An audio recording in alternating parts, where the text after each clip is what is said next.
This program features live coverage of an African safari and may include animal kills and carcasses. Viewer discretion is advised.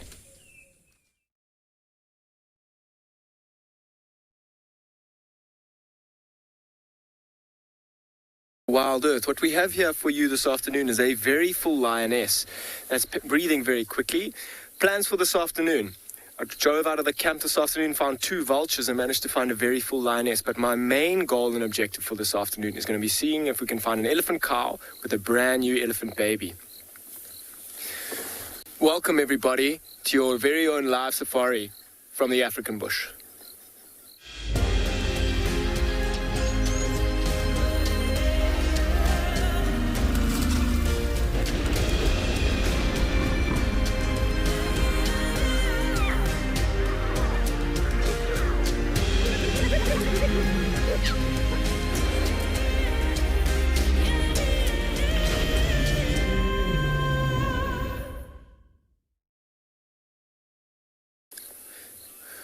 Welcome everybody, and I hope you're managing to find a comfy seat for the rest of the afternoon. We've got a lioness over here, and you can see she's breathing incredibly quickly, and she's got quite a full tummy. She stood up shortly ago, and I'm sure she's made a kill at least early this morning, but it seems like most of it's finished. 2 vultures actually brought our attention to it. But good afternoon, my name's Dan, and on the camera this afternoon we've got BK. Finally, the sun has come out. We had a bit of a miserable morning this morning, and I know we're all a bit desperate to go and try and see if we can see if that little elephant has been born. And that's what we're going to be doing this afternoon. But for the meantime, let's spend a little bit of time with these lionesses, see if we can't find the rest of the carcass that's around, see if we can't find any other lions that might be around here as well.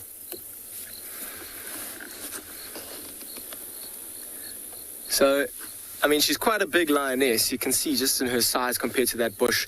She's gone and found herself a shady spot. And, I mean, you can see how heavily she's breathing, mouth wide open, breathing very quickly. And one of the reasons that she will be breathing quickly is I'm not 100% sure exactly what she's killed and what she's eaten recently. But her tummy will be incredibly full. And when it is so full, it can put quite a lot of pressure on her diaphragm and can actually be quite uncomfortable. You might see her moving around and shuffling positions to try and see if she can get a bit comfortable. Also, by breathing quickly, it almost speeds up her metabolism, allowing her to almost eat more if there is more food around. I mean, we're very grateful for the sun coming out today. We missed the morning. We were unable to get out anyway because it was raining so hard. So super glad to see some blue skies and some sunshine. And this lioness, I'm sure, during the morning might have used the advantage of the rain, which can be a really good sense coverer. So the sound of the rain actually makes it tricky for our herbivores and things to actually hear them. But I'm going to stick around here. I might do a little drive around, see if there are any more lionesses around, or if there actually is a carcass with any food on it left. In the meantime, I'm going to send you over to Carl at Tswalu.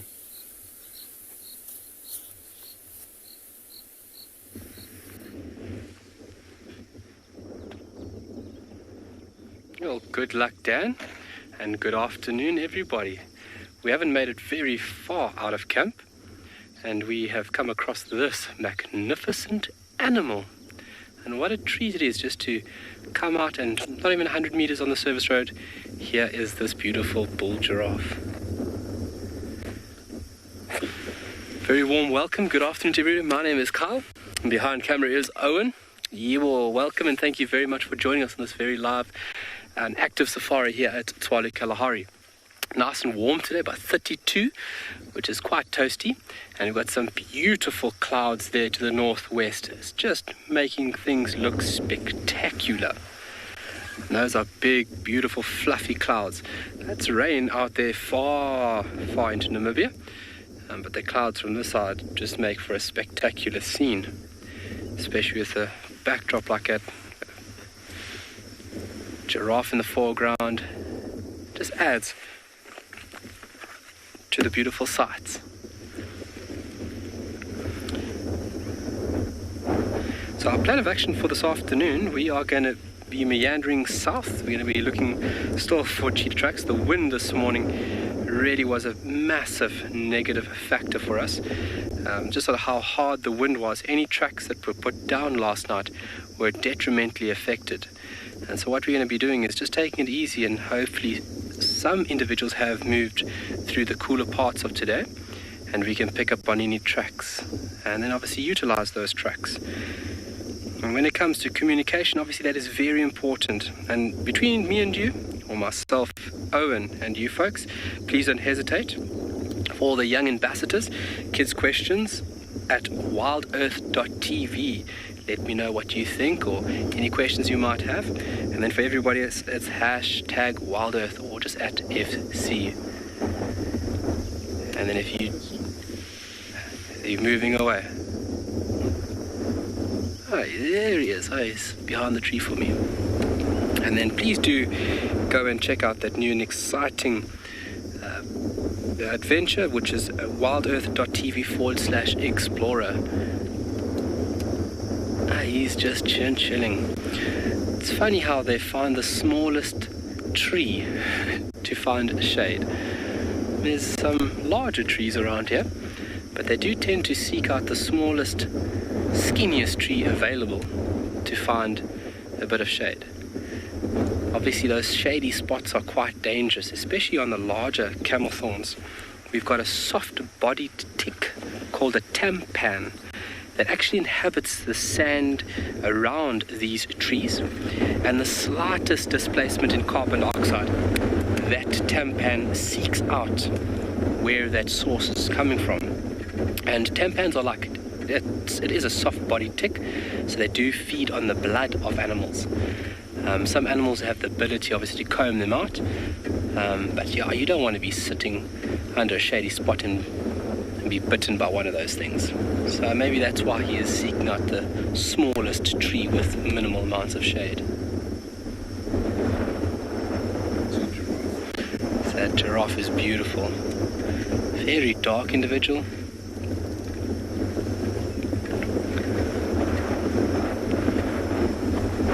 Hopefully this wind brings in rain.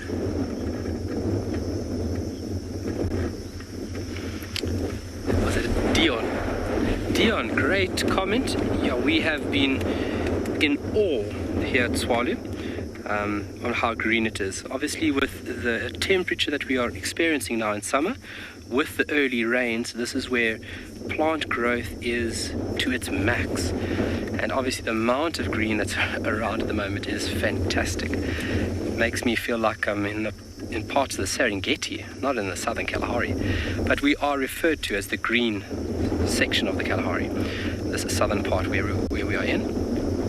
And it is true to that terminology right now.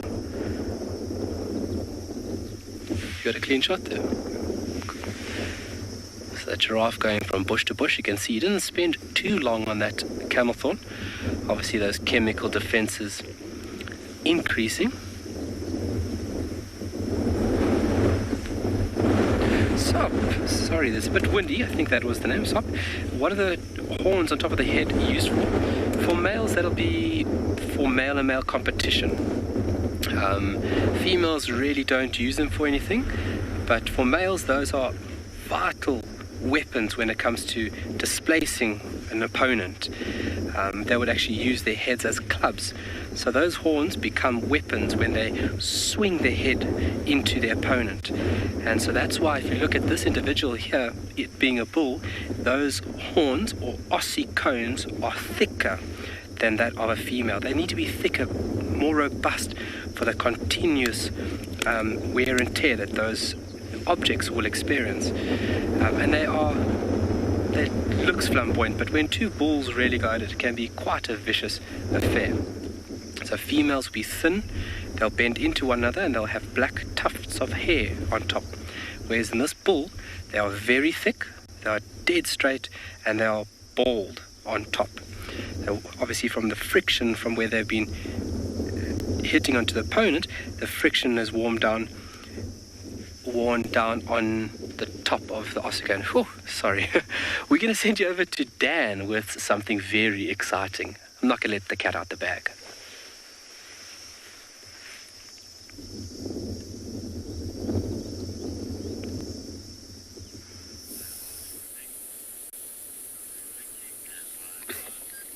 Welcome back, everybody. Now, just want to bring your attention towards what brought our attention initially to this area.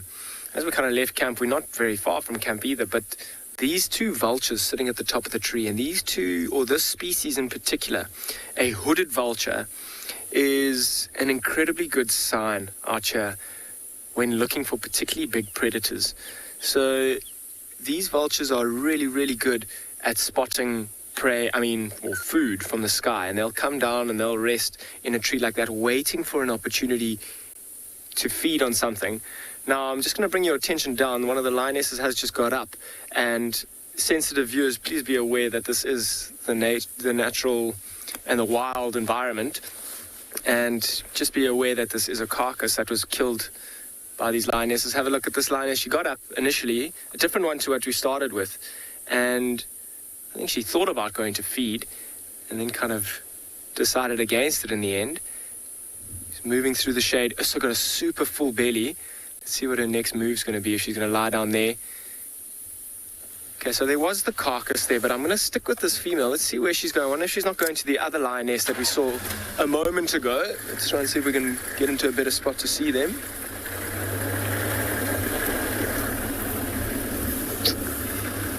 Okay, so she's just laid down here. But have a look at that lioness over there. Just to our left. Can you see how full her belly is? Let me see if I'm in the right place. Look at how big her tummy is. Eaten quite a lot of that. It looked like a wildebeest carcass. I just saw a bit of dark skin on the outside. It looks like they've eaten quite a large amount of it. And with this lioness sleeping flat down like that, breathing incredibly quickly, doesn't look like there's even any space for even a bite left for the next few hours. And the other lioness who got up and was walking this way is also kind of just flopped down in the shade in quite a thick bush. So I'm going to go back towards the carcass. I just want to talk about it a little bit. And how's that, Speaks? Happier, huh? Two Swainson spur fowls that might have got a little bit startled from those lions in this area. But have a look at this carcass. Can you see how it's actually shining in the light? And those vultures that we were looking at earlier will fly up in the sky, and they will look for something like this. They'll even, in fact, look for lions, because they know often if they find lions and come down and have a look, that with lions they will often bring food. And look at the positioning of this carcass as well. It's pretty much just the rib cage. You can't see too much else of it. There's a little bit of meat left, not too much, and it looks like a fully grown wildebeest as well, which is quite interesting. The area that we've driven through now, there's been a group of wildebeest that have been hanging around here with a few little babies, and I'm surprised, or maybe the lionesses had caught a female wildebeest and eaten the young one very quickly. But it's definitely the remains of the bigger one here. You'll see with the smaller wildebeest and the younger animals, the bones are very soft. So the predators will generally eat the entire thing, from the skull to the feet and the hooves. But can you see how they've tried to almost put this underneath a tree, these lionesses? I don't think they killed it in exactly this spot. They might have killed it around here. And by putting it under the tree, they're kind of taking attention away from this carcass. However, those hooded vultures have got incredibly good eyesight, and they're very tuned into what's going on around here. And even, I wonder if they didn't pick up the presence of the lions first and then come in and find this carcass. Because vultures hunt or look for food and hunt exclusively by sight, they need to actually see the prey or the food that they're looking for. They don't have any sense of smell, which I think for them is probably a good thing when they're eating all these rotten and rancid carcasses. But by putting it under the tree, you're giving this carcass the coverage or the cover of the tree canopy above it, which doesn't allow the vultures from above in the sky to actually see what's going on at the bottom. But that's why hooded vultures are particularly good at finding food. The white-backed vultures is probably the most common vulture that we see around here, and there's not one around. They'll also often take their cues from these hooded vultures, as we did this afternoon, and they'll often come through. They're quite a lot bigger than the hooded vultures as well, and they'll often bully them off of the carcasses. But those lionesses are both incredibly full. They look like they're part of the squirrel pride. We're in the eastern part of our reserve at the moment, and they come through every now and then. Anushka, will a lion kill a vulture to protect its carcass? I mean, vultures are quite clever, and you'll see, I mean, those vultures are up in the tree at this moment in time because the lions are still around the carcass, and they're not going to go down, and they're not going to take any unnecessary risks, particularly if the lions are feeding on the carcass and the vultures are moving around quite nearby. If they do get too close, a lion might swat a vulture, and just one swat from a paw will kill a vulture very quickly. So the vultures will be aware of that. They'll more often than not chase the vultures away. Sometimes you'll see little cubs that are feeding around a carcass, trying to catch a vulture. It's far more entertaining for a little one to chase a vulture than a lioness or a fully grown male, as well, as I'm sure they would have done it when they were younger. And they know that the rewards of killing a vulture is almost zero, actually. They won't get any benefit from it. But yeah, these vultures are definitely up in the tree to avoid the conflict of a lion. So I'm going to probably keep going. It's the heat of the day. There are a few watering holes that I want to go and check for herds of elephants, and in particular that female that we were with yesterday. I really hope she's managed to give birth, and maybe we'll find a small little brand new baby elephant. In the meantime, I'll send you to Tristan. Oh, sorry, Kyle. Well, Dan, good luck. It's going to be an interesting thing because there's quite a lot of stuff about that elephant that I was intrigued about. So I went and did some research and spoke to a few people, which we'll get into shortly. As you can see, there's a heron that's busy fishing as well. But before we even address that and the elephant, I need to say hello. My name is Tristan, and I've got Chat this afternoon on Rusty, and it's wonderful to have you all along for the ride. Our heron is having a little fishing session at the moment. It's busy using its feet to shuffle and disturb frogs and various other things to be able to see if there's something that it can catch. Now, talking about that earlier, it's obviously a whole interesting topic, but after seeing footage and the photos, it wasn't immediately clear that it was giving birth.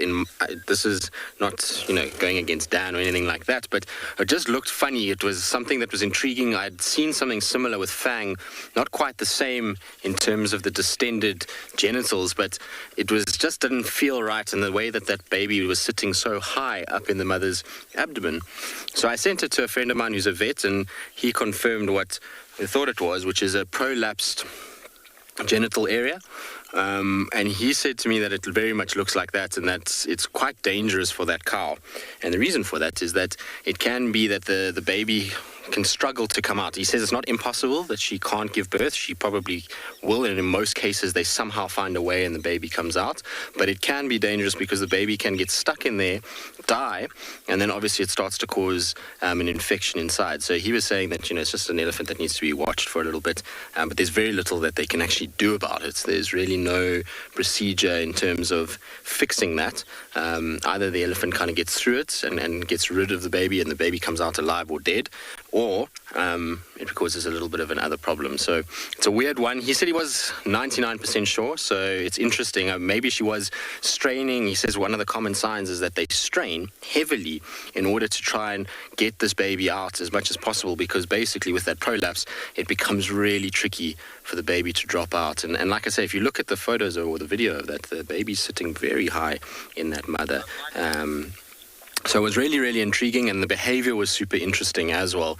Dan had one of those sightings that's once in a lifetime in many respects, in terms of witnessing something like that.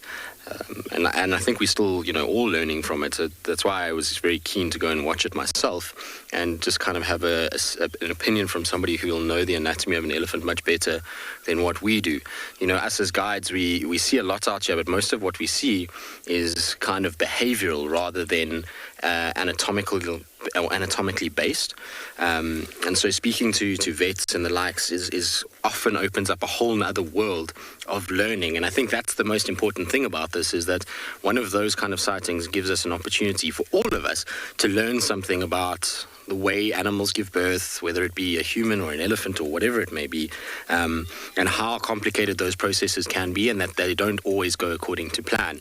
And the signs that you see can start to teach you in future time, what to look for and how to kind of approach it going forward. So it's super interesting. I mean, like I said, it's a learning curve for all of us, even, for lots of experienced guides. I spoke to some other friends of mine that have been guiding for many, many years, and not many of them had actually seen it or had witnessed that kind of behavior from an elephant that had it. So it was an amazing sighting in many respects, and we hope that Ellie will be fine. The problem with it is obviously where Ngala is that the Kruger is so close, so that Ellie might go into Kruger and it'll be quite tricky to find her. But hopefully Dan finds her today, and hopefully it's a success story and not a bad one. Hopefully that baby came out and it survived and all is good. The vet said it is possible. It'll just be difficult to be able to pass the baby like that. All right, we're going to leave our heron. We're going to go try and see if we can find Thandi and Cub. In the meantime, though, let's send you across to Kyle, who's got a giraffe.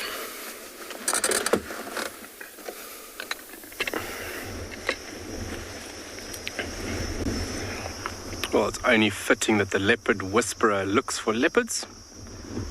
Look at all the scarring on this bull giraffe. Wow. It is quite old. Those nicks and scars, that's from male-to-male conflict. Could also be from trees where the hide gets torn. A few of them do look quite straight and thin.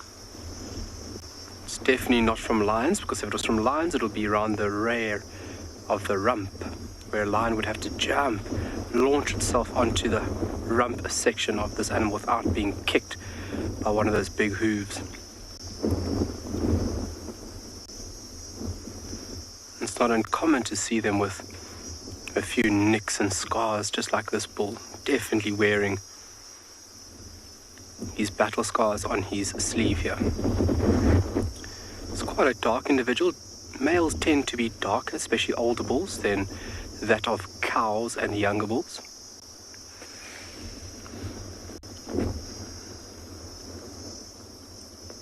And he is exceptionally dark. That very elongated face.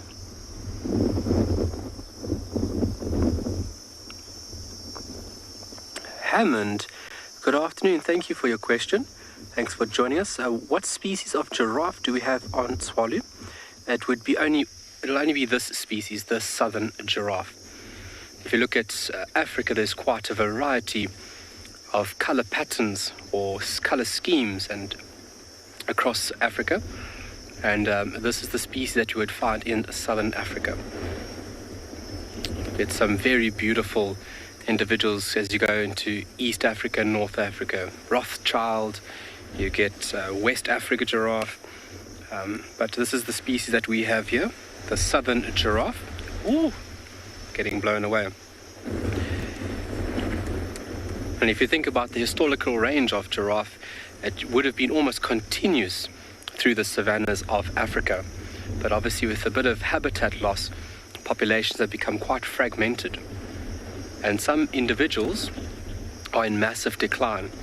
And that's because we haven't really focused a lot of time and attention on giraffe. Everybody loves giraffe, everybody loves watching them. You get lots of visitors to Africa that it is by far their favorite animal. But not a lot of research has gone into these animals, their role that they play with the ecosystem, what they do, how they do it, when they do it. And a big conservational push hasn't been taken upon these beautiful species. And now, from a little bit of research and understanding populations and numbers, we are now beginning to understand that a few individuals are in serious decline, especially in areas that are unprotected. If you look at areas that are protected like Tswalu, animal numbers are in increase or on the incline.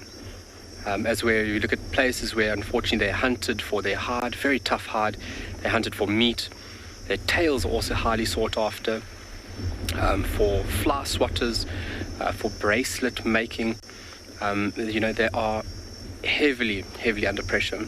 So a massive conservational effort has to be taken upon these individuals to protect them across the board, because they play a massive role within the system. They are referred to as a mega herbivore. So this individual would consume anywhere between 40 and 60 kilograms of vegetation a day via browsing. And if you look at how selective he is, it's a very selective feeder. So playing a massive role in pruning, but also utilizing plant matter, redistributing nutrients. Himself, he becomes a feeding site for things like oxpeckers, ticks, biting flies. So all in all, it's a very, very important species and something that we really need to push on and obviously protect, because we wouldn't want future generations to look at pictures. We want future generations to go and view these animals in person, and that's where conservational efforts are very, very important, from the smallest insect to the microbes in the soil to the trees and big mega herbivores just like this animal here.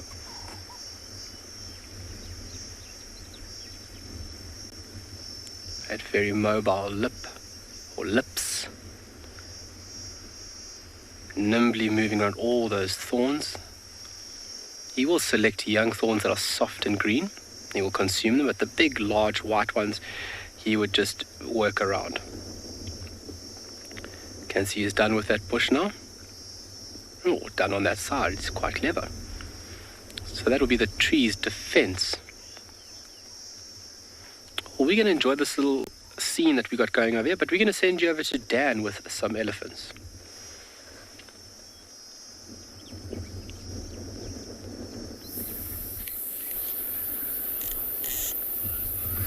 Welcome back, everybody. Now, as you can see, we've managed to find a herd of elephants. Unfortunately, it's not the same herd as the one that we were with yesterday. I'm just going to ask PK to have a look at the ones on the left here. They look like they're in a little bit of a mud wallow rather than the ones on the right. Oh. And they're a different herd from the ones from yesterday. And the reason I'm saying that is because there were only 4 yesterday. There actually might be 2 herds here, and the reason I'm saying that is there's quite a bit of a commotion between the ones in front of us. Look at them pushing this tree. These look like 2 younger bulls, just kind of showing off and showing each other's strength, showing each other how strong they are. They don't come towards us to try and do that, but they are relatively young. And you see how they are being quite boisterous and bullish. I wonder if they're not getting towards the age where moms are actually going to try and start chasing them away from the herd. I think that these 2 they've gone behind the bush. I don't want to move too much forward. Here they come. Kind of like pushing and shoving.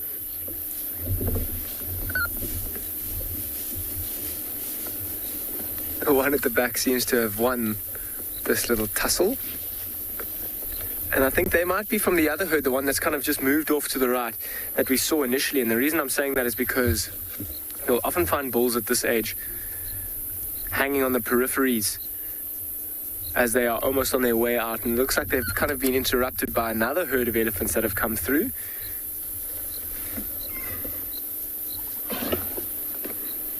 And now they've calmed down completely. I mean, boys are quite boisterous and bullish. You can actually often sex an elephant just from its behavior, particularly at that age. You'll see them pushing and shoving, kind of like normal boys. But not I mean, it is amazing to see a herd of elephants nonetheless, but not the herd that we're specifically looking for. I mean, there were only 4 yesterday. Listen to all those noises. And firstly, more than 4 elephants around here. Secondly, I don't see a brand new baby or a very pregnant female. So not the herd that I'm quite looking for, but I'm wondering if it has heated up quite a lot as well. I wonder if they're not on their way towards a watering hole. And we're kind of in the area where we were yesterday afternoon. So I'm going to start making my way towards a watering hole as those elephants have kind of moved off into the bush. But I mean, with the heat of the day, warming up quite a lot actually, and getting quite humid, particularly from the rain that we had this morning, I'm wondering if these elephants and maybe the herd that we're looking for haven't come towards this watering hole. Remember yesterday we saw that cow kind of throwing sand on herself to try and ease the discomfort rather. I'm really hoping that a little bit of cool water might do the same.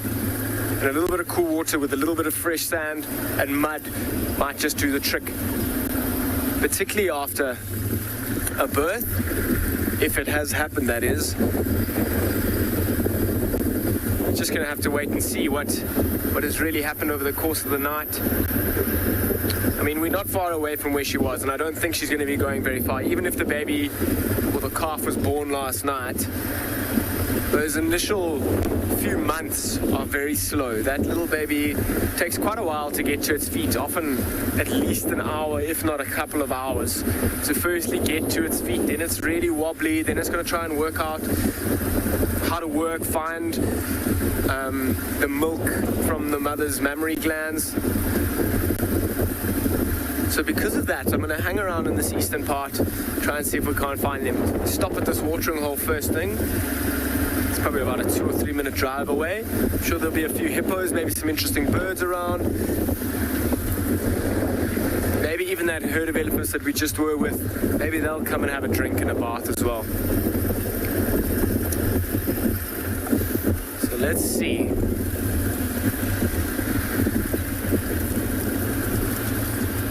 I mean, on a hot day as well, all sorts of other things might come down. Those lionesses, they're quite far from here, and I don't think they're coming here right now.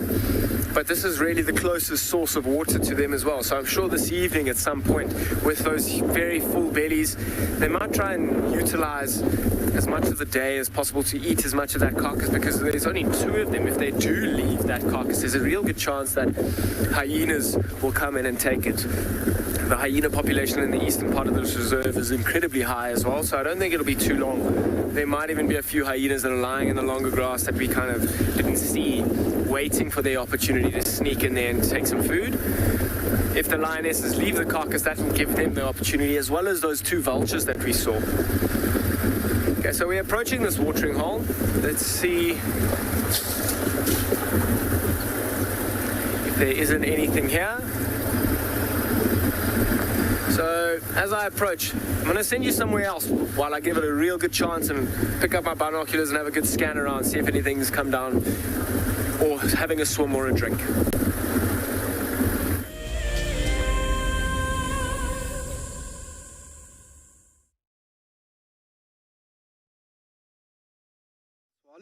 We thought that we would just allow everybody to tap into the lovely sounds of this afternoon.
Beautiful close-up of those very elaborate structures made by the white-browed sparrow weavers. Red-crested coron calling behind us. How lovely. All these beautiful subtle sounds around us, just incredible.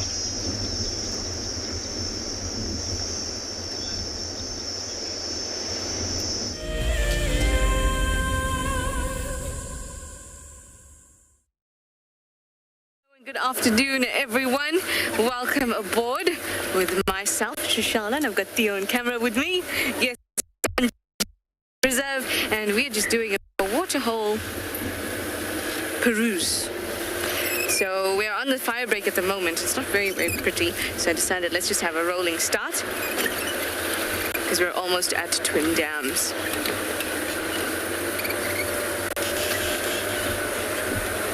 So I've just popped into the den, just see if we are lucky. We'd see June there, and she was. But she was very, very nervous, and she got up basically as soon as she saw us. And then I waited for a little bit, very quiet, not making any movements and things like that, and she still left. So I think that we're going to maybe limit how much we go to the den until she feels comfortable. I know it's nice to see the little cub and be very exciting, but we also want their best interests in mind. So let's use that entrance up there. But we will still go to the den. We'll just go at a time when we know it's active and the other cubs are out, other adults are out. Because when it's like that, she's less likely, one, to be there, and we're less likely to be hindering her feeding. She's only feeding when nobody else is there. So I say every second day we can try, and we'll try only early in the morning when we know that everybody is out and active. I hope you will agree with me. I don't want to have to stop her little cubby from getting fed. Neither do you. So now we're at Twin Dams. And let's see what bird life we have around us. Obviously, there are the usual suspects of the Egyptian geese and the black-smith lapwings.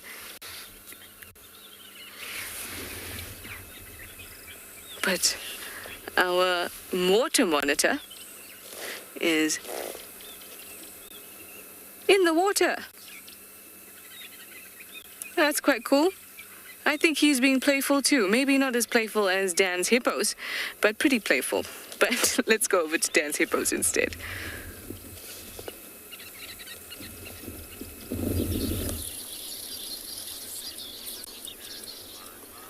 Good afternoon and welcome back. Now, I've managed to get to the watering hole where there isn't too much activity except for some hippos that are playing around.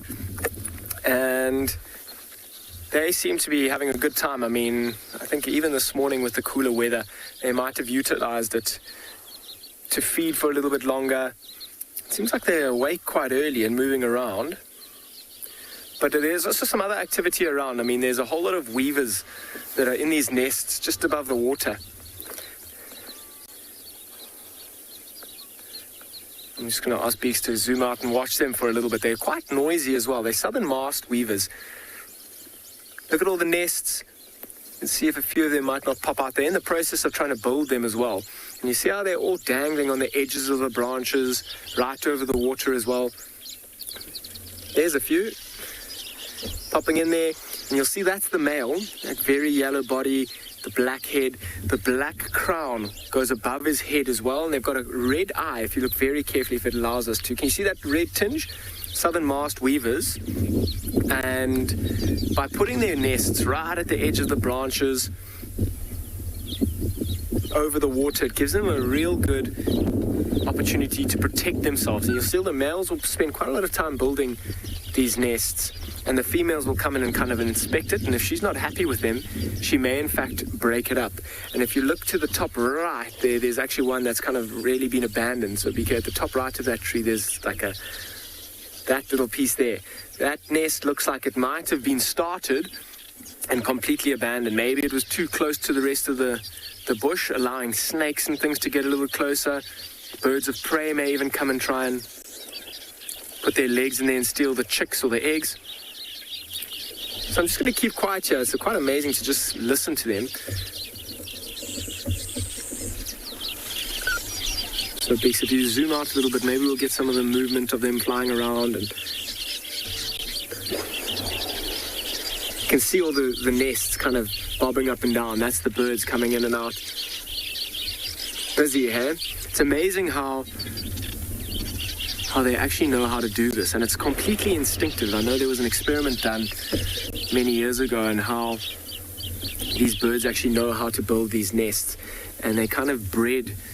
They took a pair that knew how to build these nests, and they took a chick from that, and they separated from its parents, and they took many generations until there was a chick that had never seen any material from these nests or any way of constructing it. And then a few generations down the line gave this simple materials to build these nests, and a chick that had never seen or learned how to build this nest built a perfect weaver's nest, which is quite incredible. It's completely instinctive. And most of the males are flying around here. There are a few females that are coming in and doing the inspections, but the males are the ones that are busy at work here, trying to show off. And you see it's quite hot real estate. There are lots of nests around, lots of males constructing, females coming in to inspect. And just the shape of it's quite amazing. I mean, that nest, there's that hole which looks like it's on the right-hand side for the majority of these nests where you kind of enter. And then there's like this ball or this cup where two birds will be able to fit in there, and that's where they'll lay their eggs. I mean, that one also looks like it's a construction in the making. Doesn't look like it's too far along. It still needs a serious entrance port. But it's a real good time to sit and listen at this watering hole as well. See if any bigger herbivores come through. So I hear Tristan's just found a leopard in a tree. I'm going to send you over there, and I'm going to keep going trying to see if we can find this elephant cow.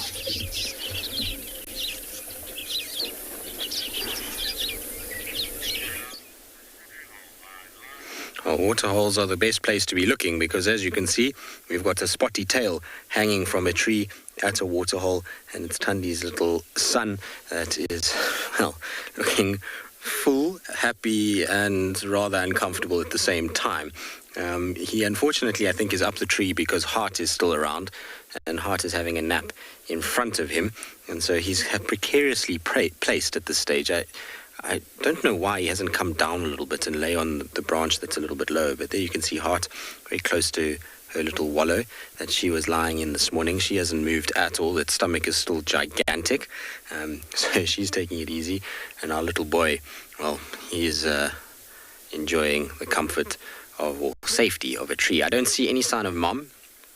They're not where we left them this morning, so they weren't here this morning. They actually moved onto the other side of the rocks this morning. He's obviously come back during the course of the day and gone up this tree, but I'm super excited about it. And I know it's not the greatest visual of a leopard in a tree, but I haven't ever seen him in a tree, so it's nice to kind of see his little tail dangling in his legs and feet, and kind of him placed up on the branches where the kind of iconic leopard image is in all of our minds. You know, whenever anybody thinks of leopard, they think of a leopard kind of draped over the branches of a tree in Africa.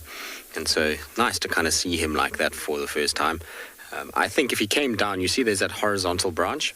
I know it's quite low, but this hyena won't bother him, I doubt, if he lay on that branch, especially not now.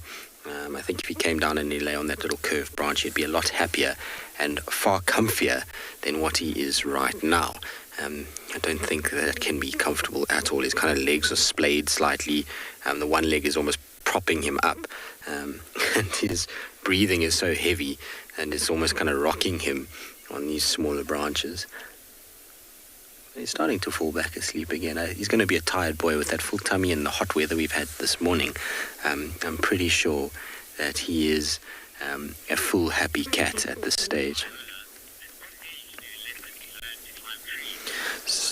So Viola, most leopards are climbing trees at around 3 months of age. Some pick it up a little bit earlier. I've seen cubs of 2.5 starting to climb, but proficient at about 3 months.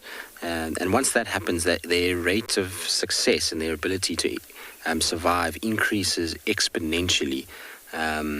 They go from very, very vulnerable to less vulnerable, because being a small cub, once they know how to climb, they can get out of the way of hyenas, particularly because hyenas are one of their biggest threats as cubs, and male leopards. So they might not be quick enough for a male leopard, but if they can see a male leopard coming, and they can get right up into tiny little branches that male leopards can't get onto, their chances of survival increase quite drastically. So it needs to be fairly early on, and it's actually fascinating to watch. Sometimes you get females that will teach their cubs about climbing.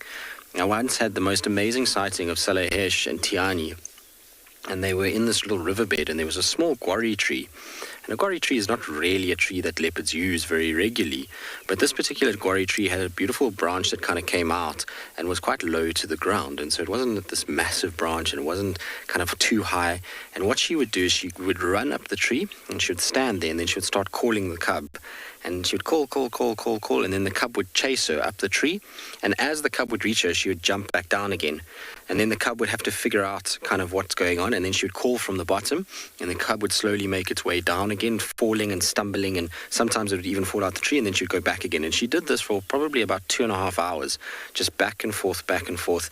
And by the end of the 2.5 hours, that little cub was going up and down that tree with ease. It had figured out exactly how to sort of negotiate these branches, and it was a very specific tree, so it obviously learned the way up and down. But watching that teaching going on was one of the most fascinating things. I've never seen it again in to that degree for that longer period of time, but it was really interesting to watch how she went about making sure that her little cub knew what a tree meant, and that tree was a safety point, and how to do getting up and down safely, which is amazing. So once they know how to do it, it really stands them in good stead.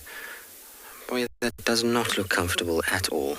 That right leg stretched out the way it is, it looks very uncomfortable.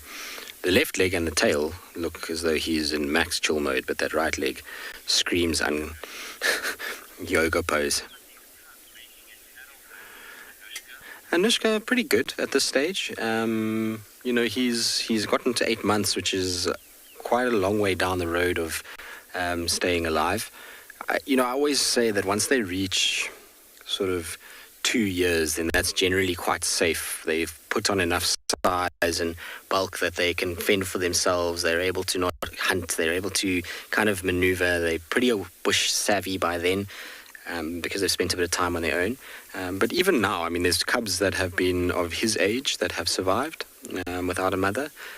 So, they're resourceful creatures. Remember, a leopard is hugely diverse in terms of its ability to survive in habitats as well as food items.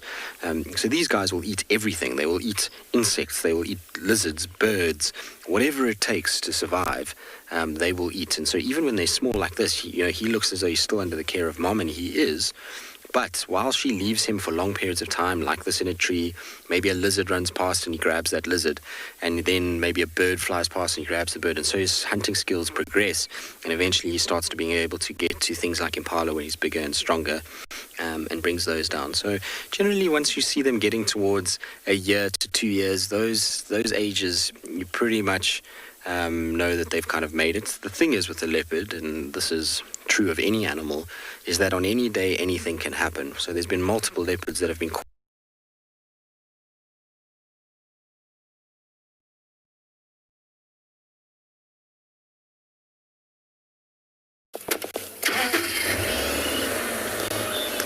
Sorry about that, guys. I'm sure that we'll get Tristan back in no time. And it's so wonderful that he's got Tandi's cub already. We were just looking at the Warburg Eagle's nest, and it seems like the mother, the pale morph, is on the nest, but we can't see very well. So we're going to go up onto mode, and that way we'll get a better image, and we can have a look if there's a chick in that nest. At the moment, I am just enjoying the Mulwati. Out for that Mulwati python. Do you remember when there was that sighting of the Mulwati python, and then I so much wanted to see it, I didn't get a chance. And every time I come into the Mulwati, I think about that python, and in my head it's become such a legend. It's this crazy python in my head.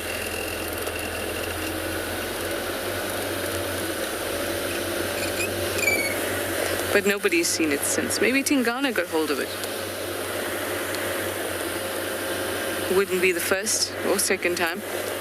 or I suppose the last time.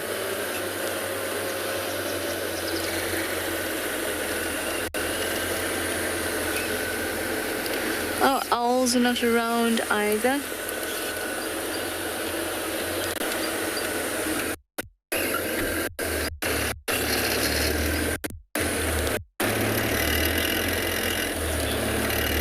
Oh yay, Tristan is back. Let's see him and the leopard.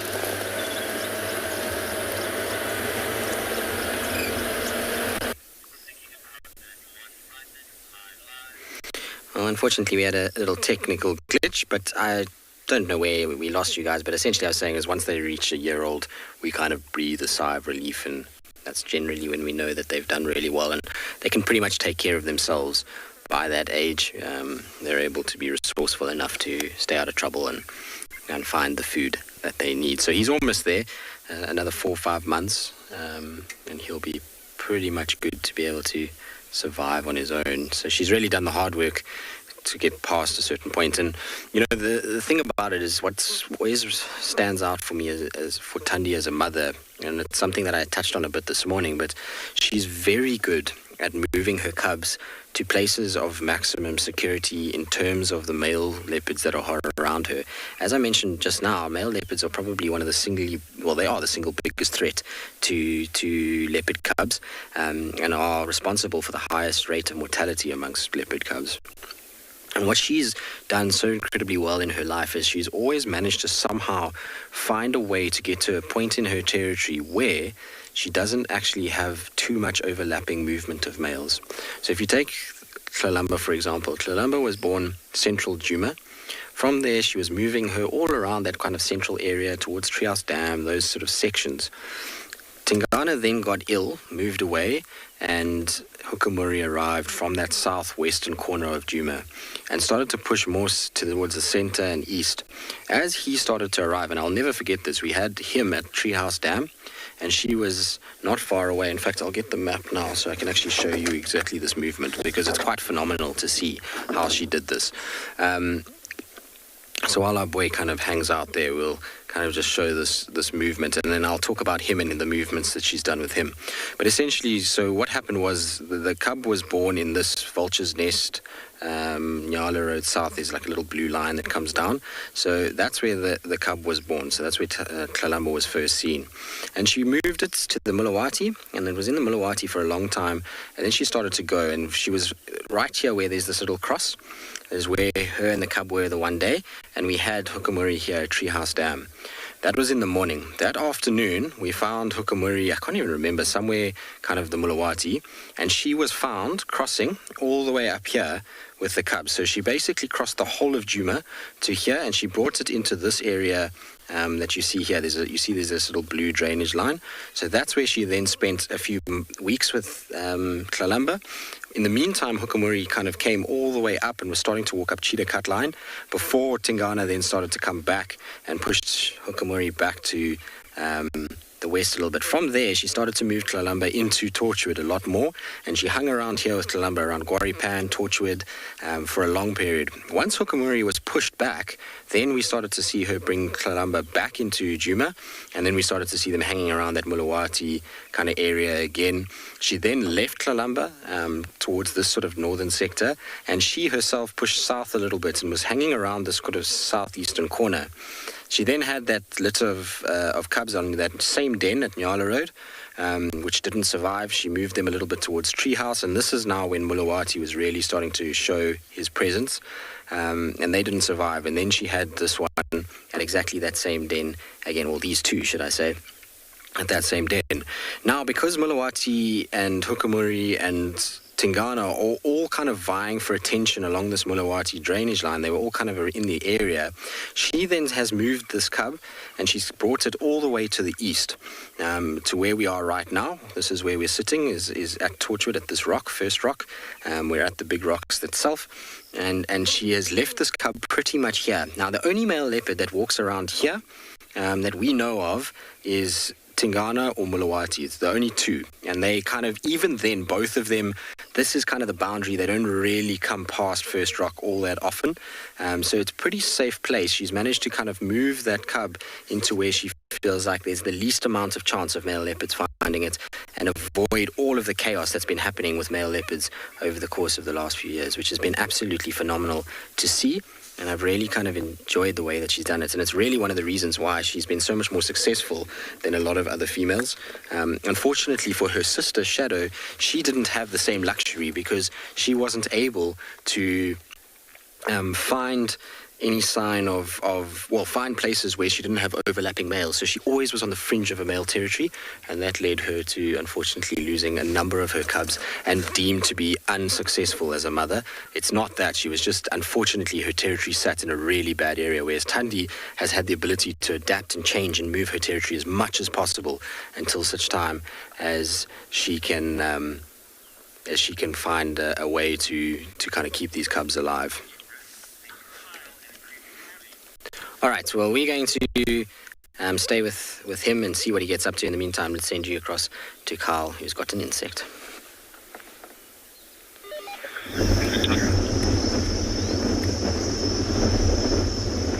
Welcome back. And quite an amazing little creature we have found under that elongated strap-like leaf. It's a beautiful little caterpillar. I'm really not sure from what species of butterfly, but very distinctive markings. And if you look at caterpillars through this stage, either they'll have hairs which would possess a certain type of toxin or poison, or some of them are brightly colored, so showing that they are distasteful or poisonous internally. And this individual has got some striking little colors running along the side of the body, or actually around the whole body. And those colors, the black and white banding, that is showing potential predators that might be foul-tasting or potentially dangerous.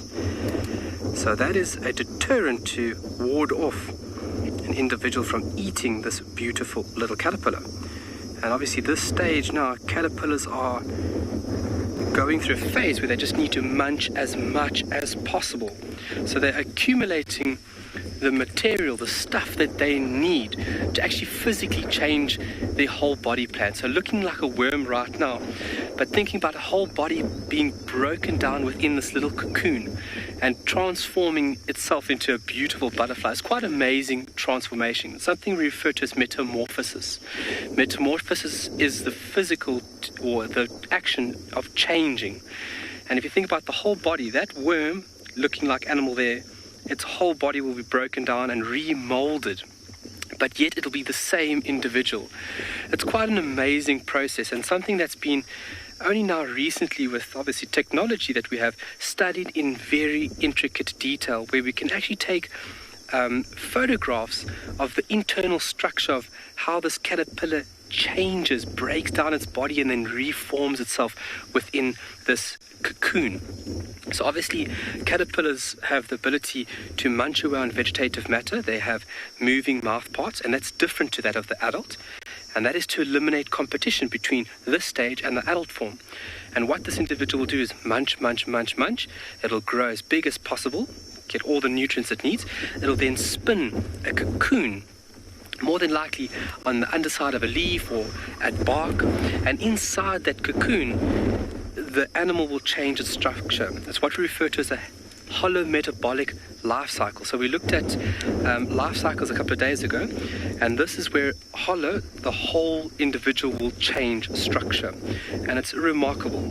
After a couple of weeks, it'll emerge as a beautiful butterfly, and then obviously has the advantage of flight to seek out new food sources. But then flight is an amazing ability to find a mate, and that is the adult's main function, is to find a mate, to mate and reproduce and send off its own genetic value. But then also the mouth parts are different. So we spoke about the mouth parts of butterfly, which would be like this rolled up straw, and that is a very important tool to allow the animal to probe into flowers to reach the life-giving sweet nectar, which is very important. If you look at the African migrants, they would stop every 20 minutes or so to have a drink. So the flowers that are around now are very important, especially for migrating butterflies. But really remarkable to see this beautiful little caterpillar. And just to talk about and understand its very intricate life cycle. And it is truly remarkable to change one's physical form. So it's almost like if I reach the age of 40 and then what animal would feed on this caterpillar? Birds, reptiles, even mammals. There's a lot of organisms which would feed on caterpillars through this favorable period. And then obviously they need to be careful because some of them can be quite foul tasting or nasty once consumed. But quite an amazing transformation. So for example, if I hit the age of 40, I physically changed my whole body plan. I mean, that's remarkable, breaking down parts of my body and putting parts where there were never parts there. I mean, that is just nature at its best. I mean, being creative at its best. So I don't physically see this little individual nibbling on this leaf. So it's making me think it's just wandered onto this little plant and it's kind of lost. Because there's no nibbles, there's no bite marks within this elongated strap-like leaf. And this is a plant called Onisogalum, very beautiful plant. We're going to be looking at the flowers very shortly, once I find a beautiful set. But there's no feeding marks on that plant. And if you look at plants, plants are very important for the distribution of butterflies. So where you have a certain vegetative group, you'll have certain species of butterfly occurring in that area because of the food stuff they need in the larval stage, which is very, very important. We've got some species called milkweed, and milkweed is a very important larval species of plant for a butterfly called the African monarch. And that is only that plant that feeds on in its larval stage. So plants are very important to obviously have the layout or distribution of butterflies in South Africa. And if you look at the distribution, you'll have high diversity in the northeastern part of the country where you have higher rainfall and higher temperature, and then you'll have a very, very high endemic rate to the southwestern part of South Africa. It's quite remarkable. So I'm going to send this picture over to, obviously, the wizard, Mr. Dylan Smith himself. And then what I will do is I'll get back to you folks on who this little individual is, because I am very intrigued. And like I said, every day it is a learning format, not only for myself, not only for you guys, but for everybody. We are constantly learning out here. I'm going to send you over to Charlotte. We are going to continue southwest for now.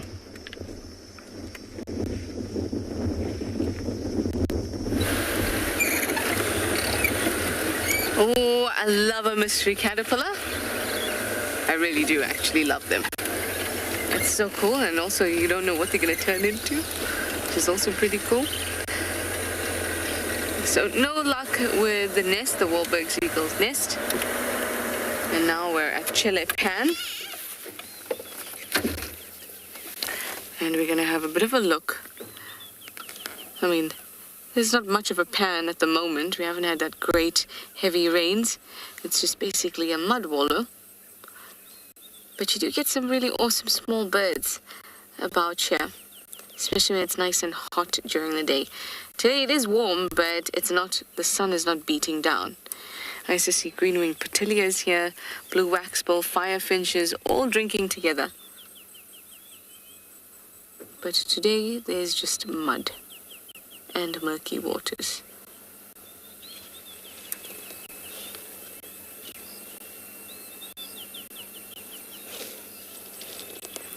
Leopards like to come drink here too, because it's so close to the Mawati. Kalamba missions around this area quite a lot.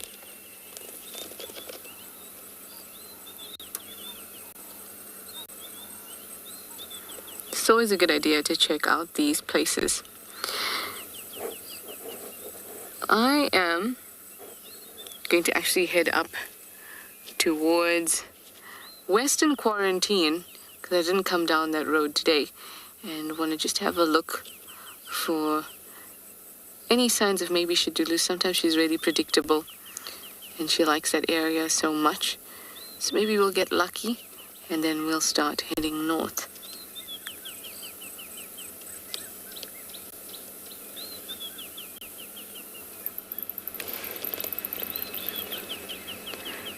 no birdie friends at Chelapan today.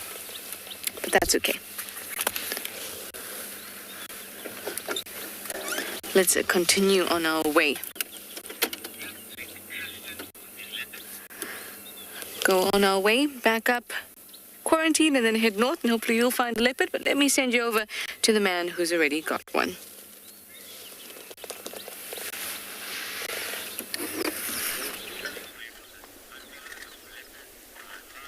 Well, talking about looking for leopards, as we expected he might do, he's now found himself a much comfier spot, I reckon.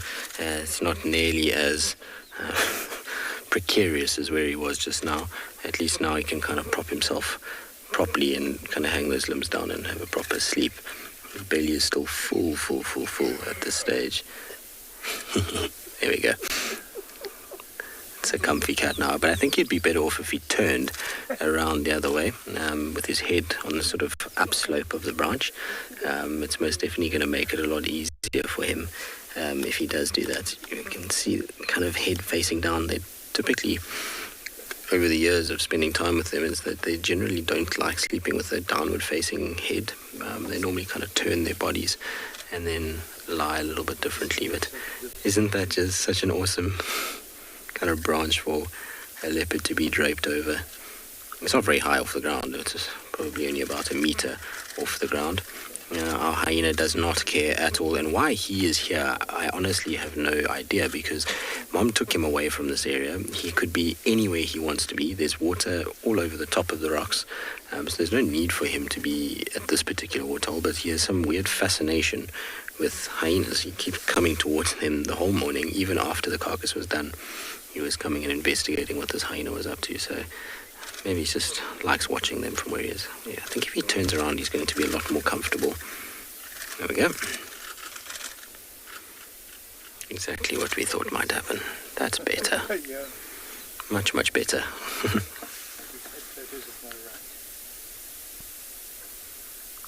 And if we needed any ID photographs for him for his left and right flanks, he is most certainly provided that right now.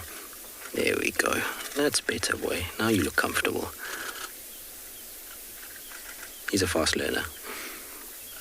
Either that or he's telepathic and has been listening to us as we've been talking about this stuff, because he's perfectly positioned himself to be able to get as comfortable as possible.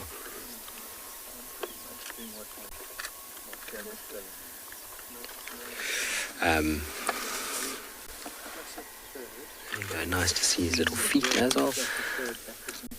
And of course, earlier I was mentioning obviously a number of different cats and their abilities to raise cubs.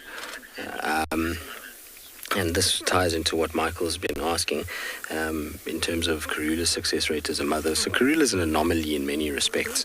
A lot of people who don't know who Karula is, most of you will, but for those that don't, Karula is the mother of Thandi, and she has mothered quite a number of other cats, none of which really are still in the area. Or seen regularly by us. So, Hosana Shongile, I'll name them quickly. Hosana Shongile, Quarantine, Kunuma, Induna, Mishu, Shavinzi, Shavambalana, Thandi Shadow. Those are her offspring. And the reason why she's an anomaly in many respects is that she was able to successfully raise cubs throughout her life, with only losing one cub in the total time that she was alive, which is pretty unusual. Most leopards go through losing a fair number through their life. Even Thandi, we were talking about her being a good mother and that she's successfully raised 6 litters, but she's lost individuals within each of those litters, whereas Karula was able to raise these 2 cubs in each litter that she had, which is why she became so famous. Is her success as a mother was pretty much unparalleled, and there's very few leopards I've heard of that have had the same success throughout their life the way that she did. And it's a bit of a pity that she disappeared when she did, because she was younger than what Thandi is now, and so she still had a few years left in her. and it would have been interesting to see how many more litters she would have had. But she, like I say, she's kind of the benchmark for mothering standards of leopards, and we probably don't give her enough credit or talk about her as much as we should, but it's difficult to relate to her a lot of the time in terms of the way things are now. It's kind of so many different leopards and genealogies that we see, that Thandi really is the one that ties back to Karula the most, that we see now. I suppose Tlalamba too.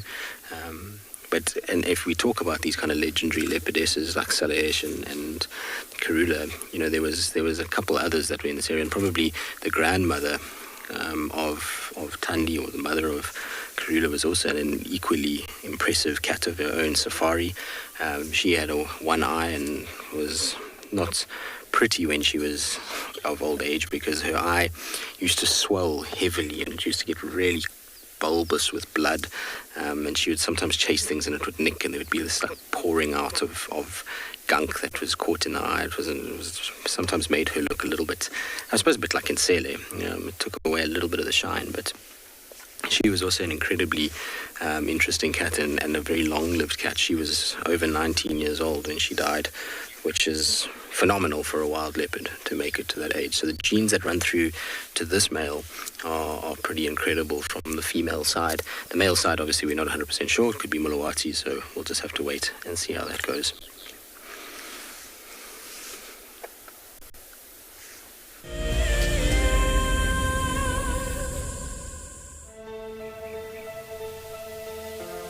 How insane is that animal? This is out of this world. Fantastic. Good, Mama. Wow, what a way to start off. It's just such an incredible privilege to be out here. It just keeps on delivering. There you go, there you go. Heart is pumping right now. 3, 2, 1. You are live, you are live. Look at this, everybody. We've got a live kill.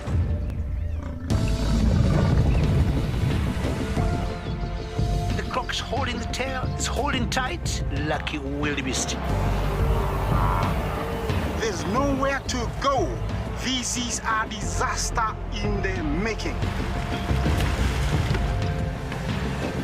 Something that I have never seen before in my entire life that you are now watching live. My heart is in my mouth, everybody. Look at this. It's gonna make it. It's going, it's going.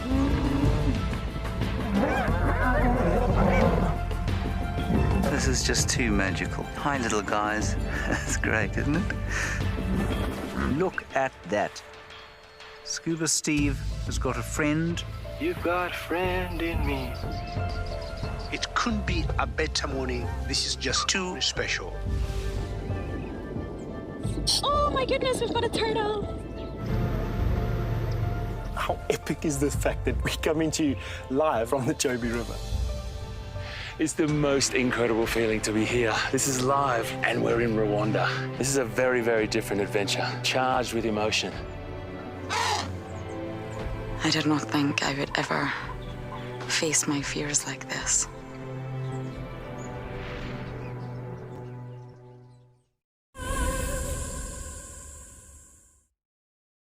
Welcome back to andBeyond and Ngala, everybody. Now, we're still in the search for that female elephant who was heavily pregnant yesterday. And I've kind of just dropped into a small little drainage line or a small riverbed. And in the process of trying to look for this elephant, I'm also going to be keeping a real good lookout for leopard in this little riverbed. You'll see this riverbed takes us to the great big Timbavati riverbed, and just watch out, Jabix, this tree's got some thorns on it. And along the banks, there are some beautiful trees. It's really nice scenery as well, so just enjoy it. And I'm keeping a real good lookout in the tops and the canopies of the trees, particularly on these banks, these trees that are growing. They've got all these horizontal branches that a leopard can access quite quickly and quite easily, particularly if they need to take a carcass up there. And they do that to try and avoid hyenas or the attention of hyenas. You see how Tristan's got that leopard at Djuma, and it's kind of moving around in the tree. The hyena's at the base of the tree. And by spending time up in the tree, it avoids that unnecessary and unwanted attention. And if it manages to take a kill up into the tree, it'll very likely be there until the leopard decides it's done. Have a look at this tree as well. It's like amazingly fallen over, and we fit just underneath it. Might have been pushed over by an elephant. I mean, you see the density of the grass just in front of us on the sides of the riverbed. That kind of softer material might be what that elephant is looking for. Much softer on their teeth, and you saw how yesterday she was quite immobile. She didn't really want to move too far. So by coming into an area like this, she'll get quite a lot of nutrients in the area that's around her, rather than needing to travel huge distances. There's lots of water around. We were just at that watering hole as well, and really hoping to maybe see them on the banks. I haven't even seen any tracks of elephants in this riverbed yet, though. So I'm going to keep going here, keeping a good lookout for leopard, but more importantly for that elephant cow. And I'll send you over to Carl with his meerkats.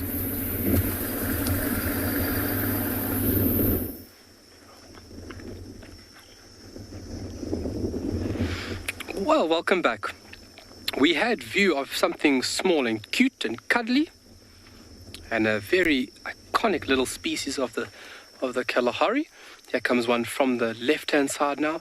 Hello, good afternoon. This is the Mokala group meerkats. And the little babies are going to come into frame very, very soon. There comes Alpha, busy making sure everything's safe. Yes, look at them. Everybody's still healthy, looking good. What a lovely treat, from caterpillars to meerkats. How lucky.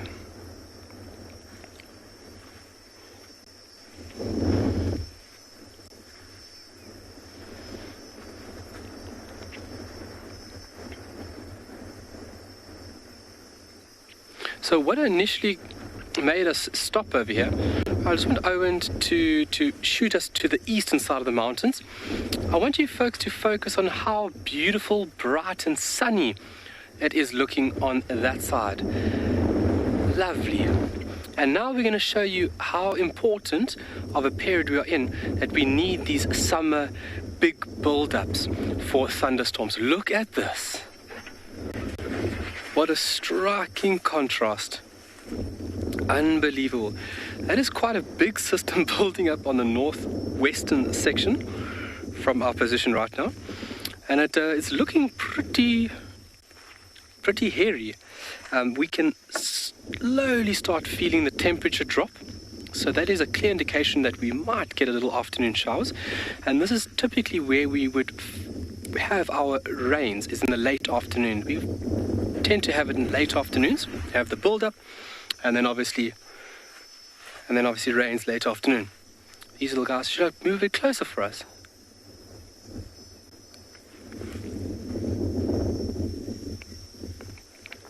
Folks, okay, they're going to cross the road. Left and right. Safety first.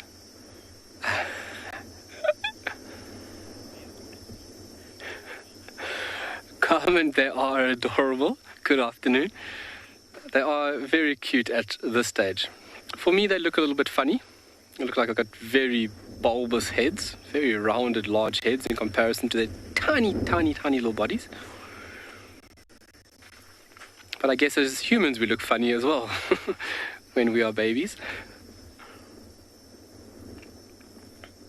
But it's incredible to think about the survival rate. So obviously, being in a group, your chances of surviving and reaching a mature status is a lot better if you are within a group like this. Obviously, you have more individuals to defend and actively protect and look after these young pups. And this stage they are going through right now is a very tricky and very dangerous stage, because this is where mistakes happen. So the group members are always on the watch out, always on the lookout for any type of threat, might it be aerial or terrestrial, ground-based. And if there's anything, those little animals would alarm call on a dime. The heartbeat, they would alarm call, and this is where little ones would make mistakes, not listening or not staying close to their babysitter, where they could be picked off, unfortunately. But that's the normal order of things out here. That needs to happen, unfortunately.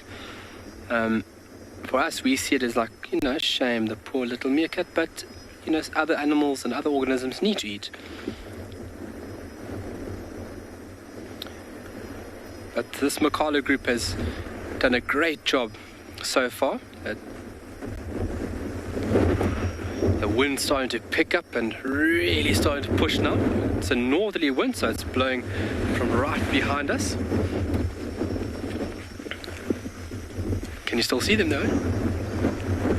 Okay, maybe let's move up a little bit. Oh, here's another one over here on the left-hand side for us. You can see somebody bringing up the rear, just keeping guard. Look at the little tail, look at that. So this area that we're in, the grass is quite short. He's run across already. Okay, let's move up a tiny bit over here to see if we can get a better view of these wonderful little creatures. Because viewing them like this here while they're busy foraging, for me, is the most entertaining.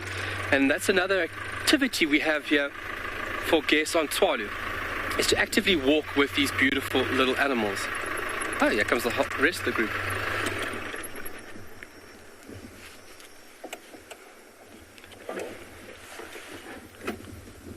Good afternoon.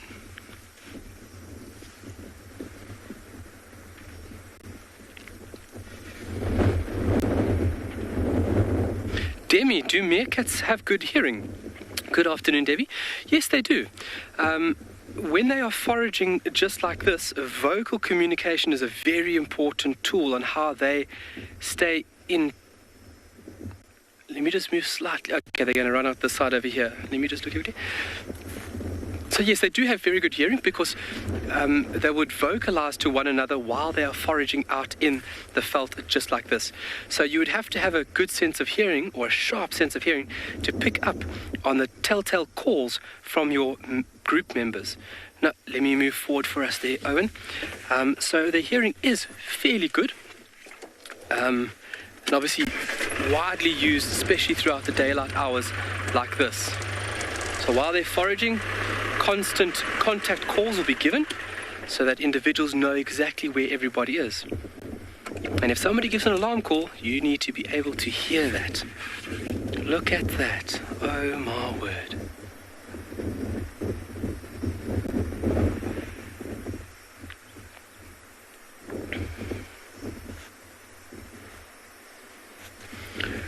Oh, Nikki, do they move far away from their den? Great question. They can move a good distance. Obviously, that would vary depending on the time of the year. So in the leaner periods, they would move further from the den site or the burrow system because they would have depleted, in the beginning, they would have depleted all the food resources around the burrow. So as the days go on, or as the months go on, these individuals have to range further and further out into their territory. And that's why it's very important that they have multiple burrow systems. And that enables them to utilize a burrow far off into their territory. So if they're busy foraging and they move, for example, 1 kilometer, which is not impossible for these little guys, they can utilize a burrow on that feeding route instead of doubling back and going all the way back to the burrow that they slept at the previous night. So range would vary, especially through the drier periods. They could range out quite far, 1 kilometer plus, 3 kilometers a day even. I'm not sure of an exact distance. I'll have to just touch up on that, but 2-3 kilometers a day easily for these little animals. Obviously, an abundant period, then, like we are in at the moment, there is a lot of food within a given area, so their range would actually be quite small through these favorable periods of summer. But as we get into winter, insect activity dies down. They have to work harder and range further for their food. Michelle, they can. Quite skillful going up, but very entertaining and comical coming down. So individuals that are on duty, sanitary duty, they would scale small trees or small logs to gain a height advantage, and they are quite nimble going up. But coming down, oh, I've spent many a day laughing at a meerkat coming down a tree. Its claws are designed for digging. And obviously going up, the claws are facing away, which obviously enables the animal to climb, and it's a little bit of an advantage. But coming down, it is not so skillful going down a branch or a tree. And whoa, there's a lightning going crazy in the west, which can be very entertaining watching a meerkat come down from a lookout post. But those little claws are designed to unearth little insects or invertebrates. When that little animal can move and shift its own weight in soil in under a minute. And that is a tremendous digging ability. And if you think about a lot of animals out here, a lot of animals dig to find food because there's so much stuff in this environment. The sand is a major environment here. We just normally see the trees, as an environment, or the sky as an environment, but the sand is the largest habitat that we have here. And so many animals find food from it, but so many animals find refuge in it as well.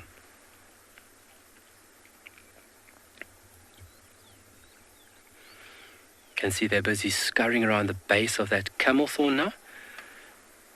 There might be beetle larvae that are under there or in the soil. There could be scorpions, termites, spiders. I mean, they look cute and cuddly now, but once they come one-on-one with their food, they're quite aggressive. They need to be, they need to feed.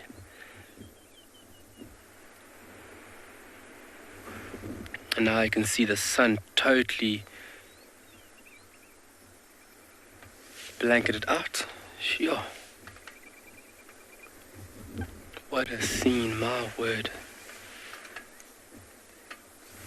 Look at you.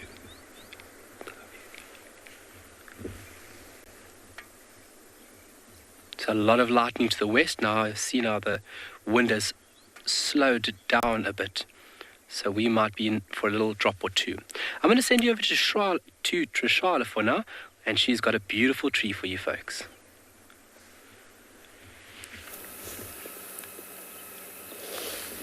We are watching some really, really beautiful stuff here. I know it's Tswalu. It's obviously very beautiful too. Lightning in the background, and the meerkats and the pups, just wonderful. And here, I couldn't drive past this gorgeous marula with the light on it like that and the dark clouds in the background without showing it to you.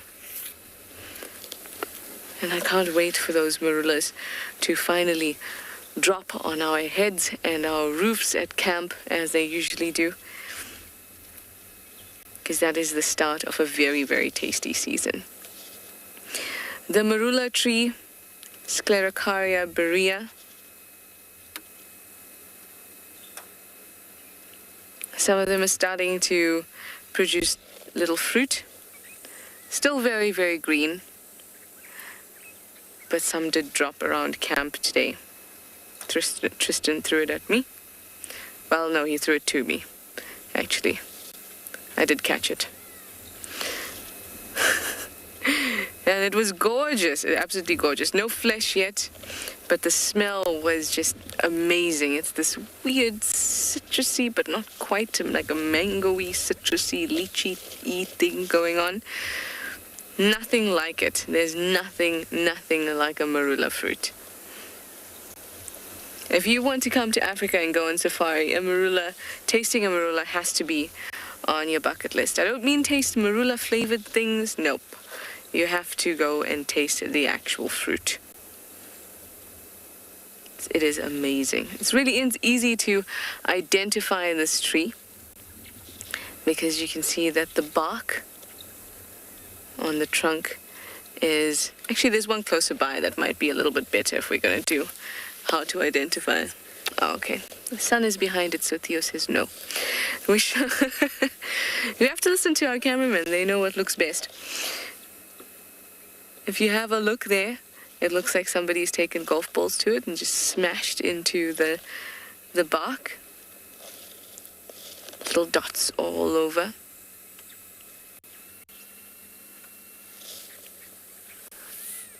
And they have really wonderful leaves.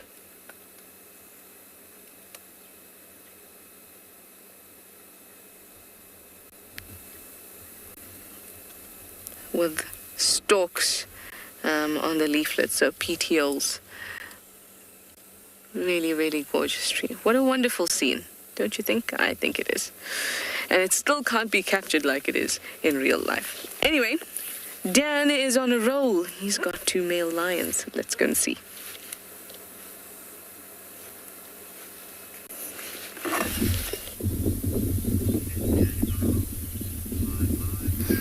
Thanks for that, Shoshana. Welcome back to andBeyond and Ngala. And, as we got here, he kind of popped his head up. But here's 2 male lions, and these are the 2 Ross males. And I kind of left that riverbed heading towards where we last had that elephant cow yesterday, and kind of right next to the road we found these 2 sleeping here. Have a look at this one that we're on as well. You can see he's got not the fullest of tummies, but he's eaten something, maybe something small last night, just kind of resting. And not 100% sure where the rest of the Birmingham Pride are, but often when these 2 males are together, we might this evening get a little bit of calling and a bit of roaring to try and maybe relocate, particularly with those 2 lionesses that we were with earlier this afternoon on that wildebeest carcass. They are not from the Birmingham Pride, and they're actually quite close to here. So if these 2 males do pop their heads up as it starts to cool down and the sun starts to set, and they call, it'll be very interesting to see the response from those 2 lionesses that we saw. I'm sure they will probably go back into the east, back into the Kruger, where they generally spend most of their time. Just because, I mean, the intimidation factor from these 2, if those 2 lionesses are coming into their territory, particularly if they're bringing young males. I mean, there were only the 2 lionesses, but the pride that they come from, the Squirrel Pride, has got quite a lot of young males. And these 2 males won't appreciate the presence of any males. They won't tolerate it at all. And if they get a smell of them or hear them calling, they'll go right over to where they heard it from to try and chase them away. Often it's an intimidation factor simply through a roar. They don't actually have to get into a conflict. But with the roaring, I mean, the sound will carry for many kilometers, and it'll be like kind of announcing their presence, saying, I'm the boss, this is where I am, you must come and find me if you want to find me. And only then do they really get into conflicts. So the one that we're on at the moment is the bigger one of the brothers, kind of what we refer to as the darker maned Ross male, and looking very content. There's a slight breeze that's blowing. I don't know if you can see the grass is moving in front of the lion. You can see a couple of hairs on his mane blowing in the wind. I'm sure he's enjoying the breeze, particularly as it has been quite warm this afternoon. Complete contrast to the rainy, miserable weather we had this morning. But I mean, they haven't even sought after extensive shade. I mean, they're looking very comfortable and content. It's not uncomfortable this afternoon. Look at them, they're both out, fast asleep, conserving energy for this evening, when I'm sure they'll get up and move around. Which way they're going to go, they may even separate. I mean, having the benefit of a brother, and often many brothers, is a serious benefit to looking after a pride of lions. One of your biggest roles as being a male lion is actually patrolling the territory and making sure that lions different lions don't come into the territory that you're trying to protect, like those 2 lionesses that we saw this morning. However, 2 lionesses might be a welcome treat to these 2, just because that might be a breeding opportunity for them, in which case that they can sire more cubs and ensure that their genes get passed on. But as I mentioned, that pride does have younger males, and to protect them, I'm sure those lionesses will actually make some space. They'll even give up that carcass to 2 males like this. These males are much bigger and much stronger than those females, and they know that they've got a good chance at hunting again and finding food. But if they stand up to these males, there's an even higher chance that they'll get injured, in which case they won't be able to hunt and they'll very likely die. I mean, it's hard to believe when you look at these 2 kind of taking it so easy this afternoon that they can be such aggressive animals. But I mean, they've really got to utilize and capitalize the time that they have. So when it's a bit cooler and during the day, even in the heat, they'll find a cool spot to kind of rest up and conserve as much energy as they can. I mean, being a predator archer, food doesn't come so easy. You'll see the herbivores and often the prey species, they move around permanently feeding. Dillion, the one on the right, does it have an injured paw? Not from how I see. Let me just have a closer look. I can't say 100% certain, or with 100% certainty, that he's got an injured paw. It doesn't look like it. I think he's just kind of resting that one on its side. I mean, how are the size of those paws? And those are its kind of boxing gloves, essentially, and what it'll use to fight and actually bring down prey. We'll have to wait and see if these lions do get up at some point, if that paw is injured. But just judging from here, it doesn't look like it. Even if it was injured, I mean, lions are incredibly resilient. It might take a few days, depending on the severity of the injury, before it really recovers. But it'll be interesting to see. I mean, these two males, I mean, they are in charge of the Birmingham Pride and got a huge territory, and have done an incredible job over the past 3 years or so, patrolling and protecting the Pride. And I know most people think that the lionesses are the ones that do all the hunting, but these two are incredibly good hunters. And the size of those paws that we were just talking about go a long way to taking down big prey. And this extra size and the weight, the rest of the Pride may actually almost rely on the presence of these two males to bring down larger prey such as giraffe and buffalo. And with the Birmingham Pride sitting at 18 lions at the moment, they are really needing to hunt bigger prey. That'll allow them to hunt less often so that they can actually have food that sustains them for a longer period of time, rather than just picking off a few impalas every day and needing to hunt almost every day to feed 18 mouths. I mean, the presence of these two males as well, if they do start taking down smaller prey, with the males being bigger and stronger, although they have got a relationship with the Pride, there's no love lost when it comes to feeding. If there's a small carcass and these males are in the area, the females will make space and the males will actually push them right off. Even their cubs, they will push right off of the carcass so that they can feed. And they'll feed until they're content, and only then, if there's anything left, will anybody else have anything to eat. Whereas on a giraffe, where you've got lots of meat, they might be feeding in one area while the rest of the animals might be feeding in another area. So I might keep going, looking for this elephant, particularly while we've got some light left. And this is a really good place to potentially come back this evening. I'm going to keep a good ear out as the sun starts to set to see if they don't start calling.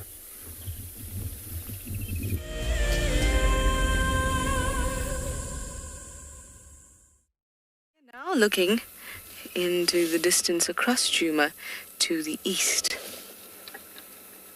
Clouds and the sky is still looking lovely, but there are 100 different shades of green. And it's absolutely stunning. There's lots of birds as well. Let's have a listen.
Really beautiful. And isn't it more beautiful than the game drive video doesn't go beep, beep, beep, beep, beep, beep anymore. Oh, it makes me so happy. Now you're going to notice it.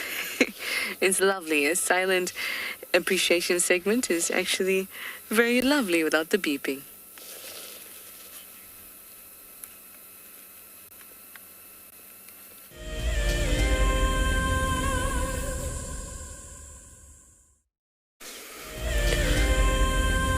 Silent appreciation segments. I absolutely love what is playing out in front of us right now. Sometimes you're in life as a guide or as a person, wherever, you see something and you think about potential and you think about how you would want something to happen. And I have always come to First Rock and always wanted to see a leopard on the rocks here. And right now we've got Tandi's little male cub and Tandi. She's just arrived. She's behind the bush at the moment. But they are sitting on the rocks. They're walking around. They've greeted each other.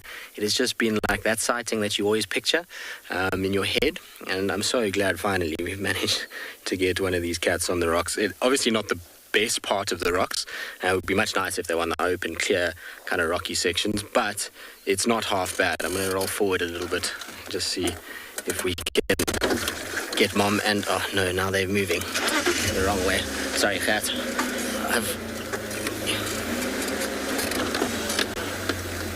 I want to just try and see if we can get them coming over those rocks, because I wonder if she wants to go and drink. So we're going to just try and see if we can position ourselves slightly better than where we are right now. Also, there's another car in the sighting that I don't want to be in their shot and behind their cats. So I'm just moving a little bit just to see where they go. Hopefully we'll get them kind of coming. But the view up here with this grass and these rocks and these cats is about as good as it can get. So I'm just trying to work out which way they want to go. Looks like they're going to kind of come towards where we are now, so we're going to just go back slightly in the hope that they come out towards us. Oh, look at that with the light in the background. That is sensational, is what that is. It's about as good as one could ever ask for. We've got one cat kind of sitting in the grass with these beautiful sort of rays of sunshine behind her, and then the other one's just slightly off to the right. And look at that, isn't that special? I'm sure she's going to come on top of these rocks. Should we risk it and go down the rock so long? I think we should. I think it's going to be worth it just to get a little bit lower, because if we get them coming slightly over, it's going to make for some of the most fantastic photographs and video that you could possibly imagine. The problem is our signal is something we've got to be a little careful of as we negotiate these big rocky areas.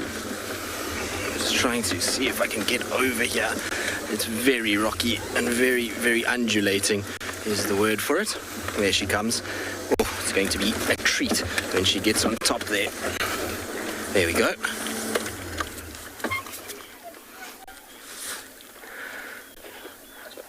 So Joe, no, not at the moment. Hasn't been. It actually was seen once more since then, but it hasn't been seen again. So I haven't heard any other updates other than the fact that it was. Oh, look at that! Look! Little one, have you come in now to cause trouble? All right, let me reposition again a little bit. Oh, look at that. That is so, so beautiful. Epic. All right, let me go forward a little bit so we can get them drinking when they do drink.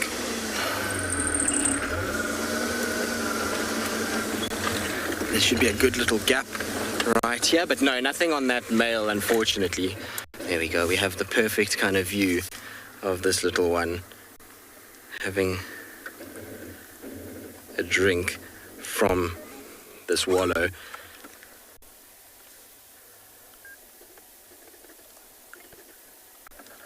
Oh no, car, come on, stay on the rocks. It's struggling a little bit with the rock and the way that the rock is kind of sitting. So let me put a handbrake on. There we go. That should hold it now. It's the only problem with being on rocks sometimes is that you do slip a little bit. That is as good as one could ever ask for, that's for sure. Wow. Like I say, it's been one of those sightings that you've always wanted and dreamed of, so it's just super special.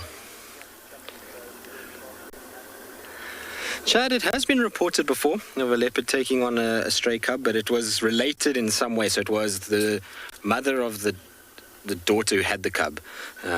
So it does happen. But it's not a common thing, no. It's very, very, very seldom do you actually see fostering of cubs in leopards. You can imagine they generally are quite sort of aggressive towards one another when it comes to that. This is as good a sighting as you could ever ask for. We've got them grooming, we've got them interacting. So a little bit of patience and waiting for them this afternoon to decide what they wanted to do has certainly paid off, that's for sure.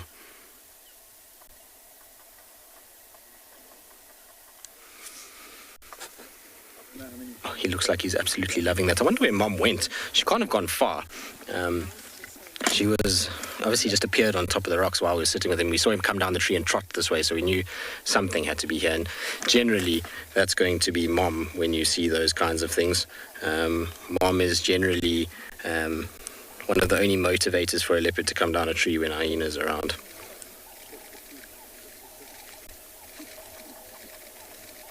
But wow, that's special. Sure.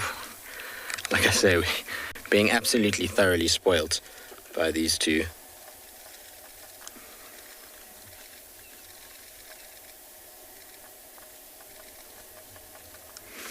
And the setting is just as good as one could ever imagine.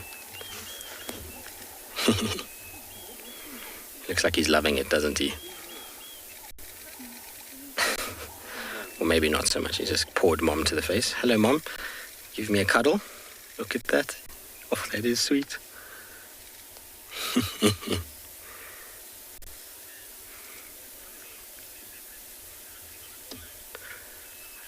And the youngest I've ever seen a leopard kill is at 4 months old, which was a duiker that was brought back to it alive. And it's actually Tiani, so one of the leopards from the west. She managed to grab this duiker at 4 months old and a little baby and kill it. But, I mean, they make kills when they're young, like lizards. It depends what you want to define as a kill. So, you know, are we talking impalas or are we talking lizards and insects? Those are two very different things.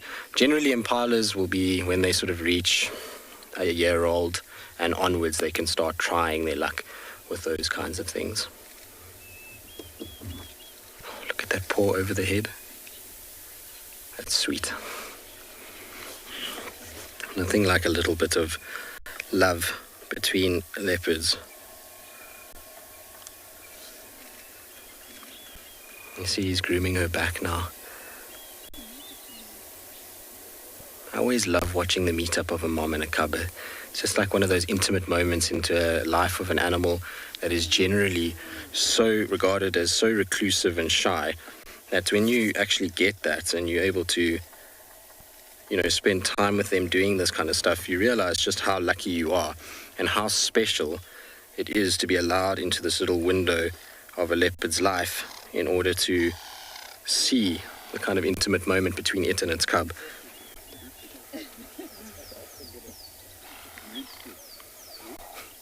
Awesome. You can see what I'm saying about the view. That is kind of iconic Africa in so many respects. These rocks, this beautiful light, clouds in the background, and two spotty cats in the foreground. It's as good as it gets. A beautiful little waterhole to drink from as well, with that green surrounding their face. But look at that. Isn't that magnificent? It's kind of something out of a painting almost, in many respects. It'd be nice if they came and lay right on the rock, but we can't, beggars can't be choosers, as they say. And we've got as good as what we could probably ask for, that's for sure.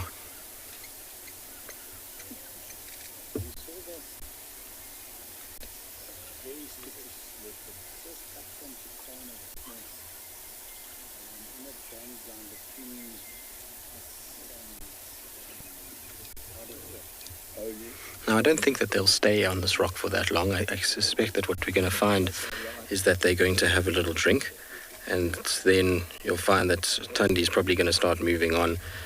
She'll go on her territorial patrol and go and look for signs of food or anything that she can in order to kind of just keep this little hungry mouth at bay. You can imagine he's getting big now, so he eats a lot. So there's going to be a lot that she needs to do in order to sustain this little monster. She's also getting grumpy with him now. A little bit of love is good, but not too much.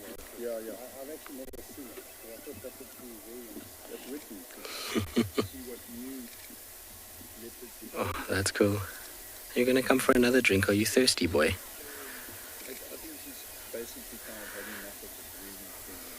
Look at that. You can even see the reflection in the water. Don't pee in the water now.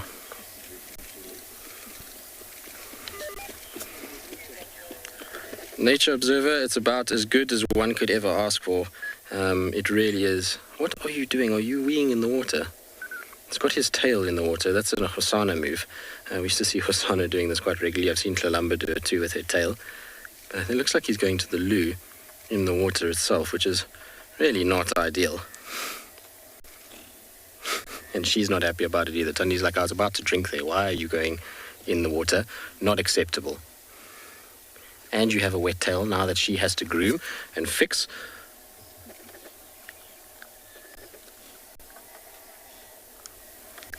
This little guy is actually getting more and more personality. The more I spend time with him, the more I enjoy his antics.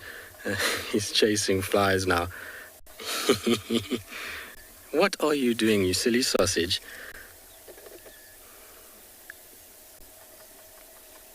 He's such a clown, this cat. Young male leopards have got to be some of the most amazing cats to follow. They just have something about them that makes them super entertaining to watch. They generally get up to mischief and cause all kinds of issues in terms of their mom and... Oh, she's just sitting right here. Look at that.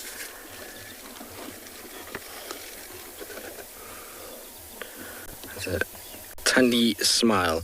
You can see that tail. Often you guys ask us about what indicates when a leopard is upset. So look at the tail. Look how it's flicking up and down. And her visual kind of showing of teeth, that's all displaying to you to say, I'm not happy. Stop it. Leave me alone. I don't want you to come near me. You're making too much trouble. She's going to come down right past us. Hello, my girl. Bless you. Sneezy cat. Why are you so grumpy? I wonder if she's going to go back to where that kill was, in case there was some of it left. It could very well be where she's heading.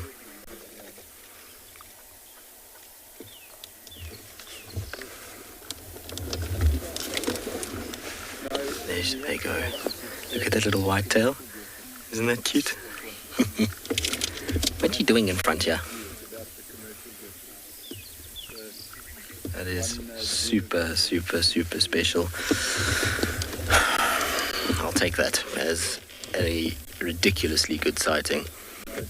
I wonder if he thinks he's going to be led back towards food. She's going straight to where that kill was this morning, even though I doubt that there is anything left there. All right, well, we're going to follow them, see where they go. In the meantime, we'll see if maybe potentially... find food, and whether or not Trishala's had any luck. It sounds like she has.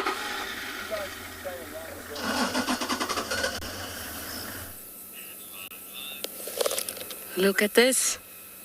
It is a buffalo. Really, really close to the road. And actually two of them, but the other one's a little further back. Two males. Duggar boys, old males. And you can see that this one is being positively bothered by a red-billed oxpecker.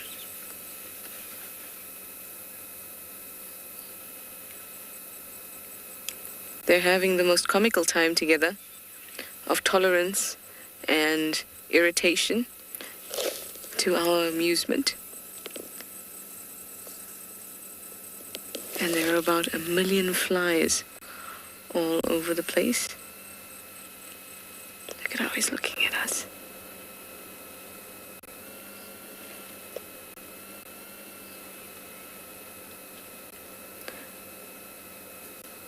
Look at that eye. Just gorgeous. You can see it's quite an old boy.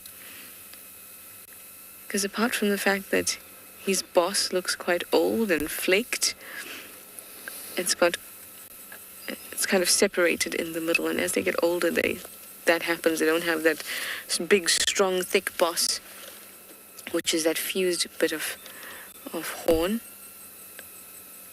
at the top of their head. Oh, oxpeckers, they're just really, really interesting to watch. They go into every single nook and cranny, don't you? And it's not just blood that they're after, they'll also eat earwax. This one's trying to go in for some wax at the moment.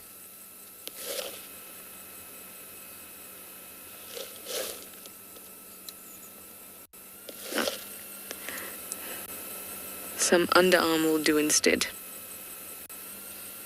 They also take dandruff, which is basically flaked, dry skin.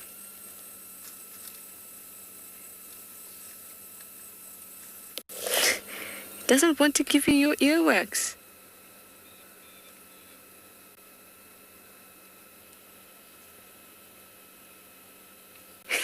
Look how it keeps looking inside. Slosh Tycoon, you saying that's a cheeky little oxpecker? Aren't they all, Slosh Tycoon? That ear is also dripping a little bit, so I wonder if there's an open wound in it. It would also be great for our oxpecker here. They are cheeky little things, aren't they? And very persistent.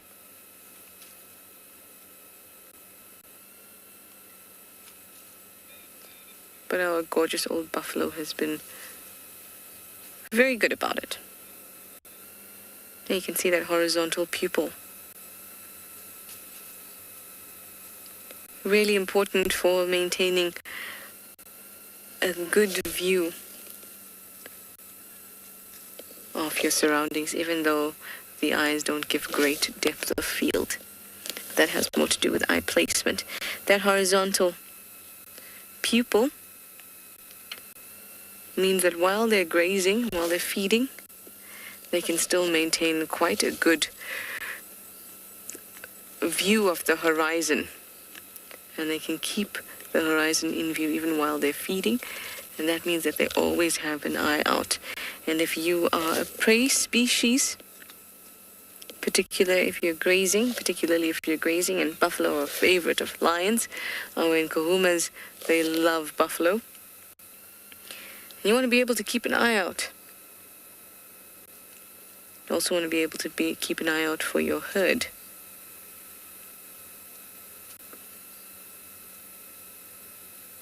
Look at those flies.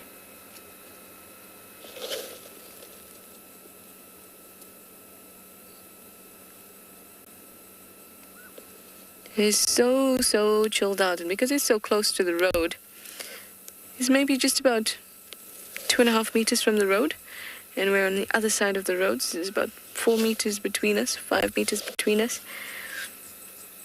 And we actually passed him and turned around and absolutely relaxed and chilled out. But don't ever be fooled. You should always be ready to get away when it comes to buffaloes.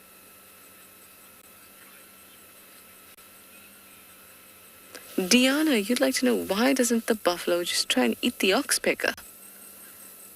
Well, for 2 reasons. One, it is a herbivore, so they don't eat meat. They're bulk grazers, so they just graze and graze and graze. They just love grass. And the second thing is that oxpeckers are always on them. So they've got a bit of a relationship going. I think it's more of a relationship of tolerance on behalf of the buffalo, and not much. That's very funny. Looks like it keeps getting slapped in the face. Oh.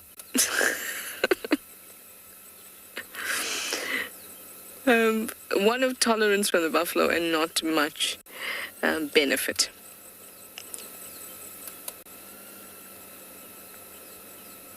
Basically just clean up old skin, bloody bits. Melissa, you'd like to know how often we see yellow-billed oxpeckers? I mean, not terribly often and not as much as our red-billed oxpeckers, but I think this year I've seen them twice, but both were at the beginning of this year. One was on the giraffe and the other one was in a buffalo herd. Or the other instance, rather. It wasn't a singular one. There were two of them in that herd. But we don't see them very often at all. They are rarer in this area, the red-billed being much more prominent. They've tried reintroducing them in certain areas, but I can't say I've seen the benefit of it, considering I've only seen them on 2 occasions this year.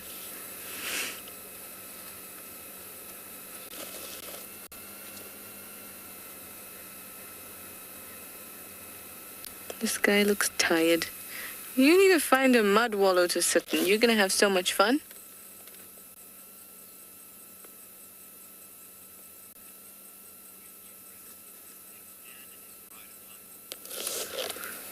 So wonderfully relaxed. That's a really nice buffalo sighting. I'm going to send you over to Dan and those huge lions you saw earlier. But I'll try and say that softly so the buffalo don't hear me.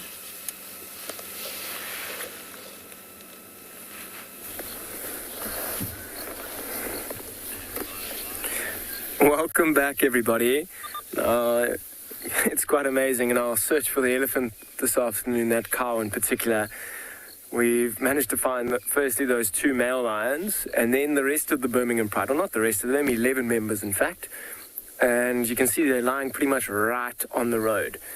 All of them are so fast asleep. We've kind of got just over half an hour before the sun goes down. So, and this is not far, maybe a couple of 100 meters away from where we saw that elephant cow yesterday. So a really good area to spend some time listening. Maybe they're moving through the ground, breaking some branches. But I'm going to spend some time here with these lions. And I mean, although they are sleeping, a few of them have started to show a few signs, a couple of yawns, a few stretches. But also what's quite interesting is this watering hole that's just over to the left. I'm going to get BK to just move the camera over here shortly. And you see there's this watering hole right here. Perfect watering hole, those white things on the right-hand side of those foam nest tree frogs, which we spent a bit of time speaking about in the past few days. It's essentially a frog's nest waiting for the eggs to hatch and the tadpoles to drop in. But the lions have positioned themselves quite close to this watering hole. And I'm really hoping that once it starts to get a bit cooler and the sun does start to go down, that they might get up and in fact move towards this watering hole and have a drink. But also, I mean, they've positioned themselves maybe 50 meters away or so, and their heads are actually up on that side. I wonder if they haven't heard, they're all up actually. I wonder if something hasn't got their attention. So, exactly as I was about to say, the positioning of them at this watering hole, right close to it, means that during the day there's often presence of other animals that come through. And if an animal unsuspectedly walks through towards this watering hole and bumps into these lions, that will be very likely the end of that animal and certain food. There's 2 lionesses, those 2 bigger ones that are up in the front. They look like 2 of the older ones. Look, there's a big stretch. One's going to the bathroom on the left. These are all signs of this pride getting up and moving around. Interestingly, they haven't moved anywhere near this watering hole, which I was hoping they were going to do. But they've kind of got up and now they're looking north. And they are slowly moving. Let's see if they don't all follow that lioness or she's just going to find a better spot to get comfortable. But you see all of them starting to groom, starting to yawn. Those Ross males that we were with not so long ago are really just on the other side of the riverbed. So even a soft contact call will be sufficient for this pride to hear them. And if they really wanted to, they would go towards those males. Have a look how these 2 are grooming and cleaning each other. Such an important part in a lion's life is actually this kind of social bonding and reaffirming the social bonds by cleaning and grooming each other and one another, kind of taking it in turns to lick and clean the spots that are really difficult to get to. I mean, lions are really good at looking after themselves. You see there's one that's on our right-hand side is licking its paws. You'll see those tricky places to get to on its face. You might even see it taking that paw that it's been licking and rubbing its face on its nose where its tongue can't get. So what it's doing is kind of putting its saliva onto the paw, and then it'll wipe its face exactly like that. You see, often they've got wounds on their face. Try and keep them clean by wiping saliva over it. And if they don't have that, I mean, the other lions will do that for them. You can see that's a young male, that mane that's starting to grow.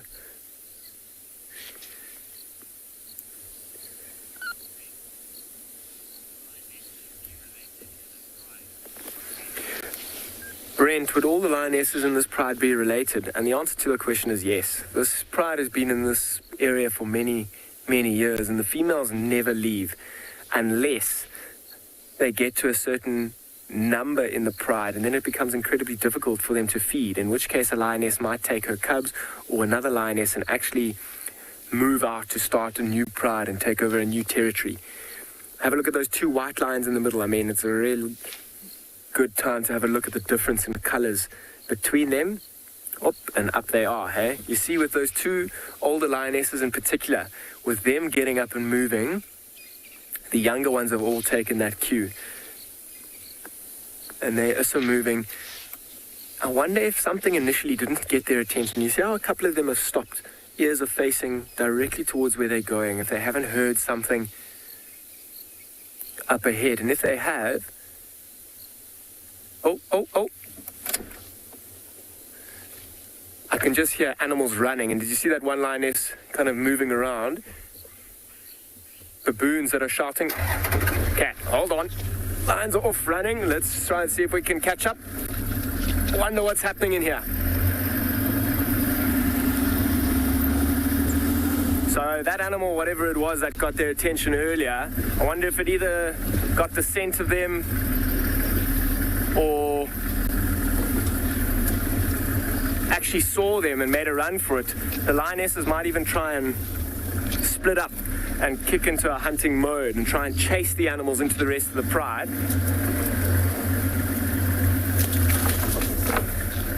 Okay, just watch your head here, BK, and the camera.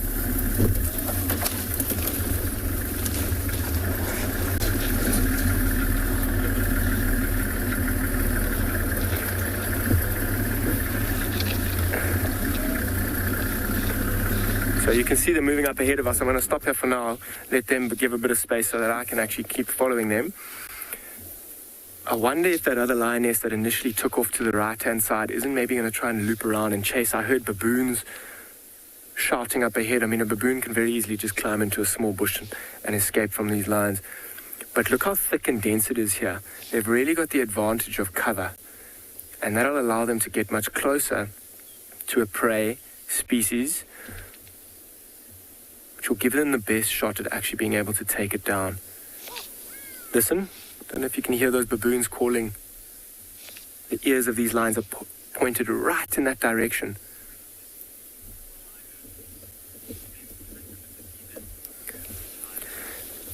Tyler, will the males hunt with the females? So this male over here, he's not actually in charge. He's actually one of the sons of one of the older lionesses. He's kind of like the son who won't leave. He's been hanging around. He's been taking a few beatings from the males who are in charge, who have been trying to chase him away for several years. But yes, they will indeed hunt. And I mean, the extra size and strength of that male will go a long way. I'm not sure what was moving around in the bushes up ahead.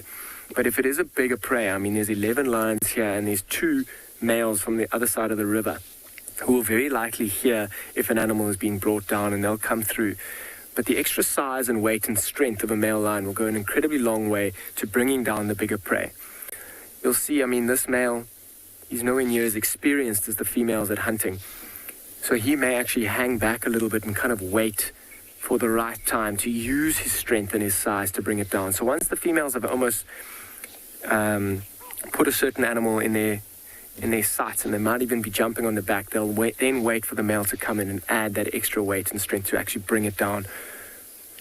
I mean, the extra weight and the strength also often means that male will eat first. Even this younger male, he's quite a lot bigger than his his mother and the other females around, so he'll get the first feed.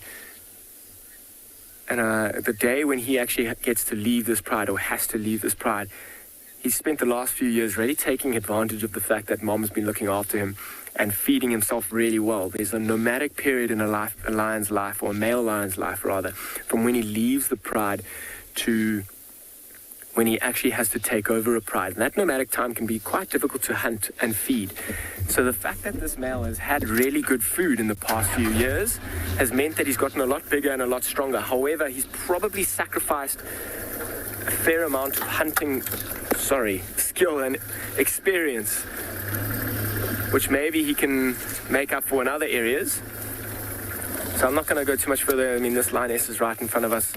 I don't want to kind of push her either. Can you hear those baboons calling? If they do see these lions getting a little bit closer, they'll start to shout incredibly loud.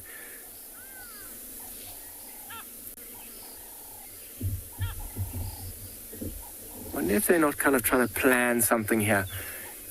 Try and loop around whatever it was. I did hear lots of hoofs moving. It might have been a herd of impalas, or maybe a herd of wildebeest, or even zebra for that matter. Those are really good prey species and will feed 11 lions, not the impalas so much, but the wildebeest and the zebra will feed these lions sufficiently for the afternoon and for the rest of the evening and day. Let's see if we can't catch up and try and work out what's going on here. If we can't maybe find what animals they were that were running. I mean, they're super opportunistic, and this tells you exactly how opportunistic they are. They were fast asleep, and 1 minute they're fast asleep, and the next they hear something, and all of a sudden they're up in a flash, moving around, kind of trying to coordinate a hunt, move around. There are some open areas not too far away in this block, this area between the roads. So I wonder if they're not trying to get there, spread out, give themselves the best shot at catching something. I mean, lions, they are really good hunters, but you'll find majority of the time when they actually head out on a hunt, they miss. But let's hope and keep our fingers crossed that this afternoon, if they do get a chance, that they'll take it and utilize it. Because opportunities are so few and far between. When you get one, you've really got to try and capitalize.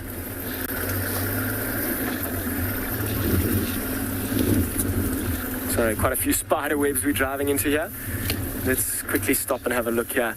Beautiful sky. Male watching right at us. One of the older females as well walking through.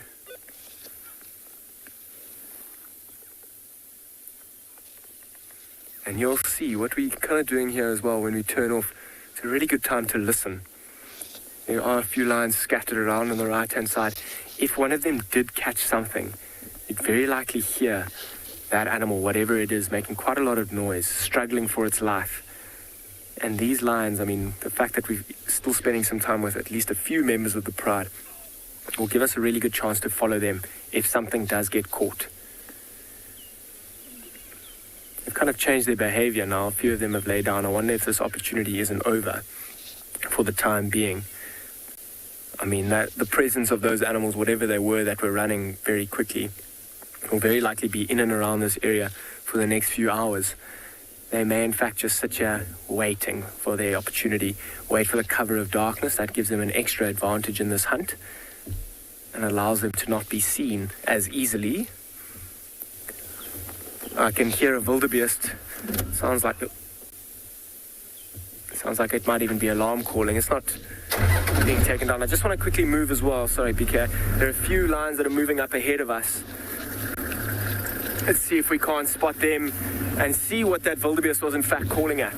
If it was calling at the lions, because they rely so much on camouflage and stealth to hunt, that wildebeest, if he alarm calls at the lions, he's essentially telling them that he's seen them, he or she's seen them, and that that their cover is blown and that the hunt is very likely over.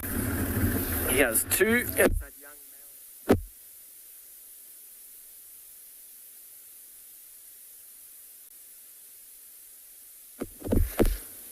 I mean, even look at the color difference in the dark, in the grass. And you see the one in the back, very well hidden in the grass. Although it's green, But that white one's standing out quite a lot. I mean, it might be quite a good distraction, in fact, when on the hunt, if they can work that out. I mean, I'm sure these lions know the difference between the colors. They don't treat them any differently. I just want to also, don't know how easy it is for BK. There's a few baboons that are shouting behind us. They're looking at, oh, no, they're running. No, never mind. They're not going to be able to get put on camera. But the baboons are kind of shouting, watching these lions, and they are telling everyone around that I see a predator. What it is, they won't be 100% certain, but it'll put everybody else on edge and become extra alert to a potential predator that's coming through, just as these lions have come through. I'm wondering, that wildebeest sounded like it was calling in front of us somewhere. It'll be interesting to see if it doesn't come a bit closer to try and see if it can see the rest of the lions or see the lions, because as soon as the lions disappear again, it puts the advantage or the ball back in the lion's court.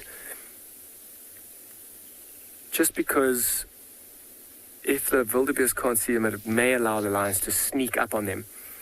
And if you see this one in the grass, I mean, it's not even trying to hide at all, and it's quite hidden. All you can see is its head. But if this lioness kind of put her head down in the grass, flattened her ears, she would almost certainly disappear. And I mean, that's in broad daylight when we're looking right at her. In the darkness, the camouflage is unbelievable. See how she's kind of put her head up there trying to smell and look around, actually put her eyes above the level of the grass. I'm going to stick around here for a while, particularly with the excitement and the potential wildebeest up ahead. Stick here for a while and see what happens. In the meantime, I'll send you somewhere else.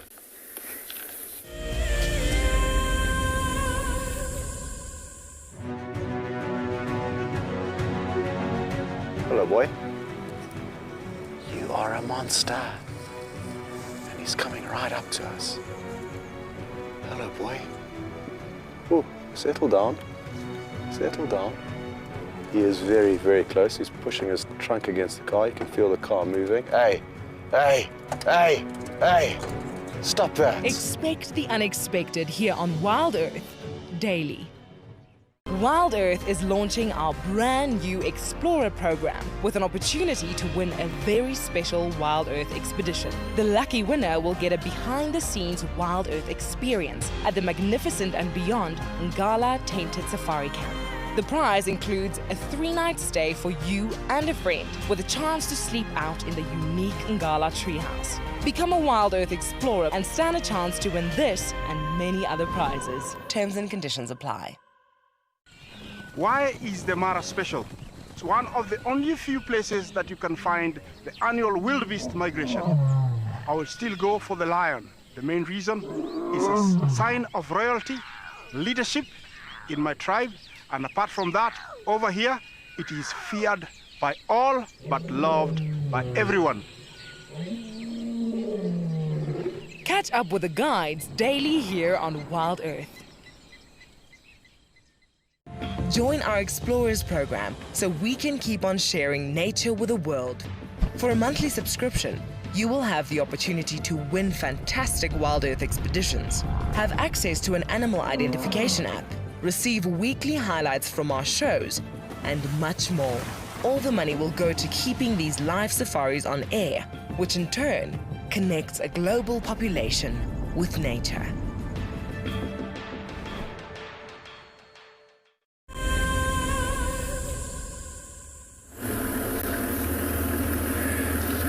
Welcome back, everybody. So we're still with these two, particularly this white male, and he's kind of going back to where he came from. You see how he stops and listens, and then a younger sister of his right behind him. See if the bar's not in the way. It might be. How much smaller she is than this white male. And doesn't he look, oh, look at that. Reaffirming those sibling bonds, which are so important to pulling off a successful hunt. There's actually another lioness that's coming to join. We'll stick with these two for now. I'm sure she's going to come and join these two that are here.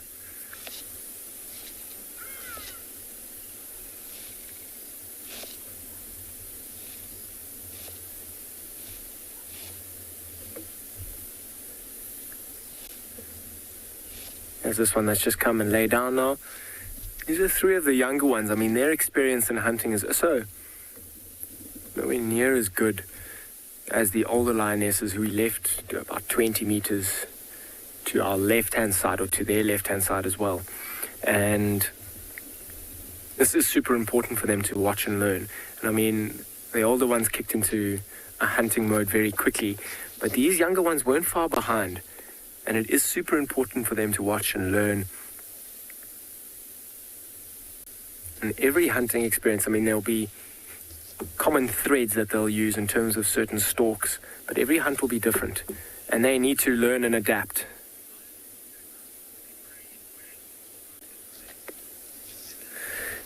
Dylan, do lions prefer to stalk their prey in open or thick plains? Let's say that. So they give themselves the best advantage when they are hunting in the thicker areas.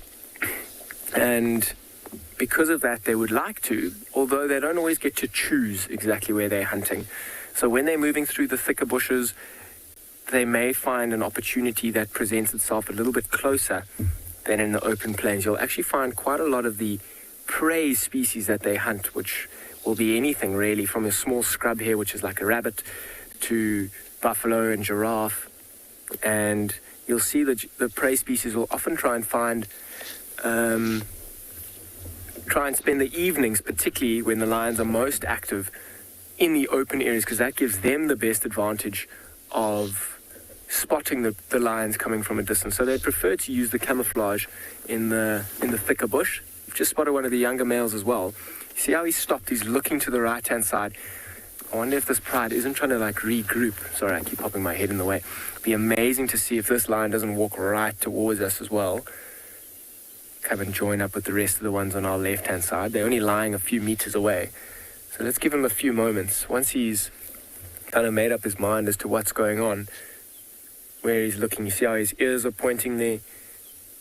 I wonder if he hasn't seen something and trying to work out exactly what it is, if it is a good opportunity, if it's too far.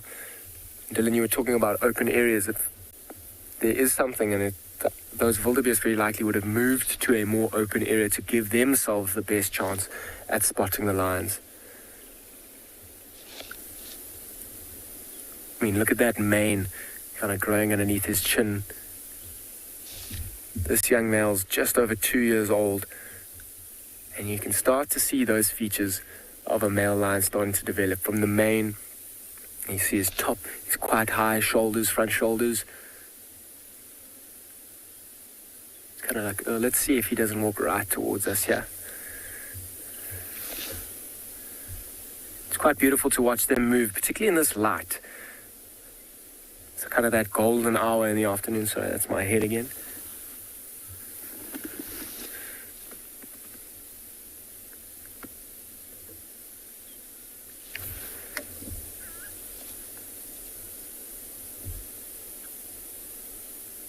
Listening very carefully, you'll often see him put his nose up as well, try and smell. Here he comes. Big yawn. Look at those teeth, eh? Can you see his nose as well? Can you see how it's quite pink? Look closely at his face. He's looking quite beautiful. He's got no scars. I mean, he's a young lion. He hasn't really had to do too much fighting and defending and protecting. So he's got no real significant scars on his face. Another yawn.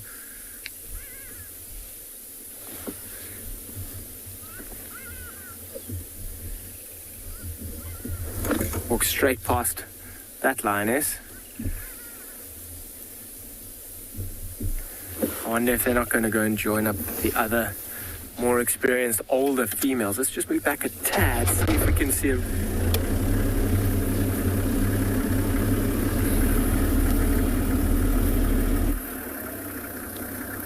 What is the biggest prey that the Birmingham Pride has taken down? So you'll see, when they were fewer lions in the Pride, they kind of were focusing on zebras and wildebeest and even impalas and kudus at stages.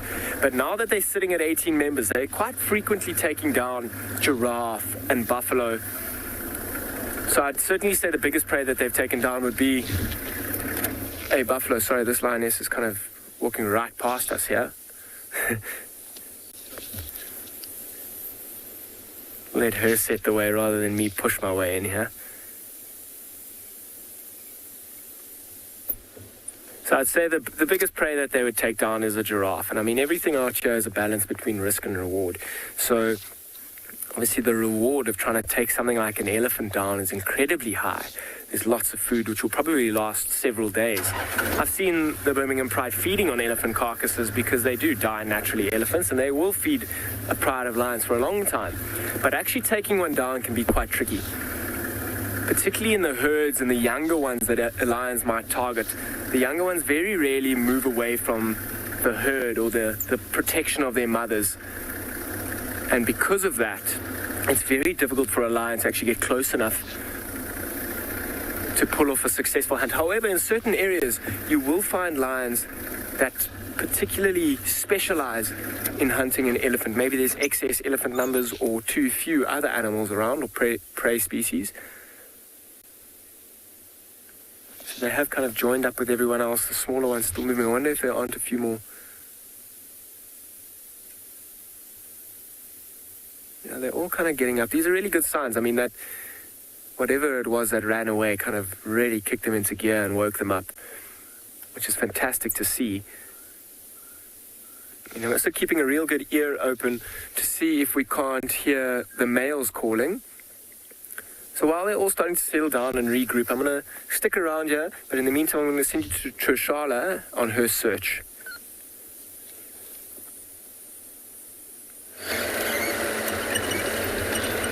And I'm just bumbling for the moment. I'm going to go up to Buffelshoek Dam and check it out. Around Torchwood, there was a leucistic.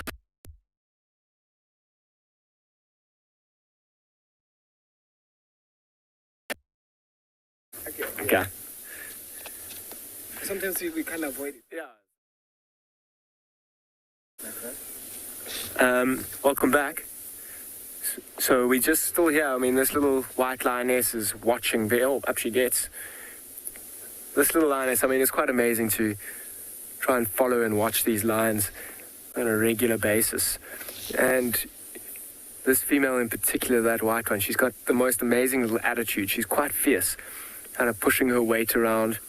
When she was born and she was still quite young, I was a bit worried about her because the little lion cub pushing its weight around like she was often puts herself in danger. And there were a few other cubs in her litter that were doing similar things. And the males, I'm sure unintentionally, actually around the carcass, bit into the backs of one of them and broke one of the young cubs' back, which is quite a pity. But unfortunately, that's what sometimes happens out here.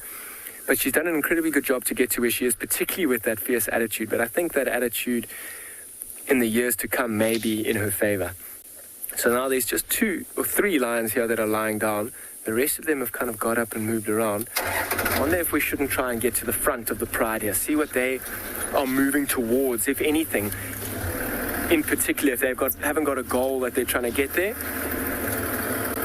So in the process of trying to loop around and see what they're looking at and trying to keep up and follow, I'm going to send you back to Tswalu with an eagle that she's found.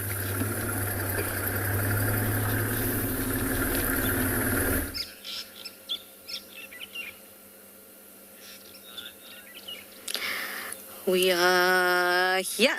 Look at that. A gorgeous Wahlberg's eagle. In fact, there are 2 of them. Did you hear that? That's up. They're very close by to each other on either side of the road. It's the ones we're used to that have the nest close by.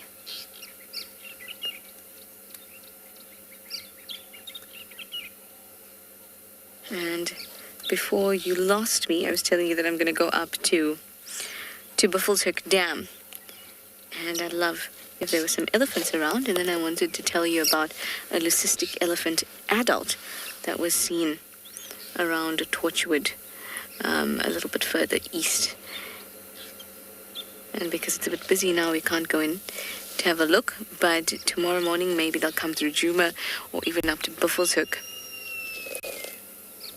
That would be awesome.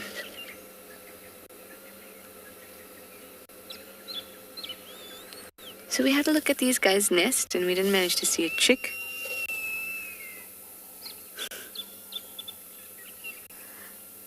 We didn't manage to see a chick. like maybe it's still very tiny. And they both went around the nest, so that's always a good indication that there's something happening there. The sky is particularly beautiful, which makes the silhouette of these Wahlberg's eagles that much better.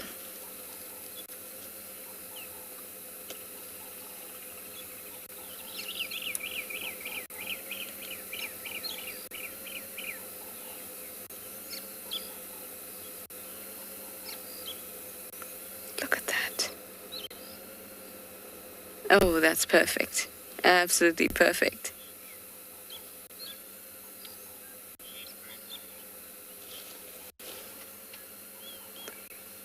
Corpse, I'm going to grab that question again.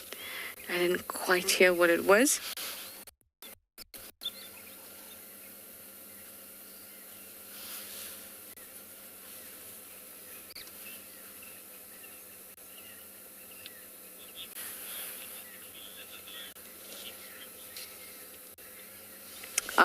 Eels typically known to live alone or in groups, definitely not in flocks.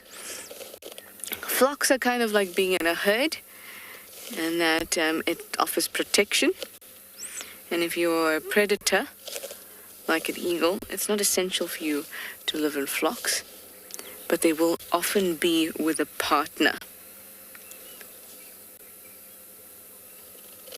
You'll often see them together, and then that's not always either, but it's often. In fact, I've seen that quite often, especially Wahlberg's eagles, African hawk eagles.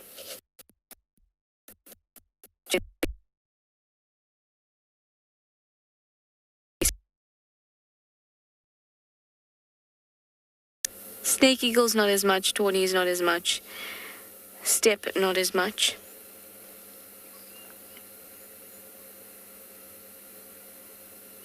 But these ones, I see them together quite often. But not flocks.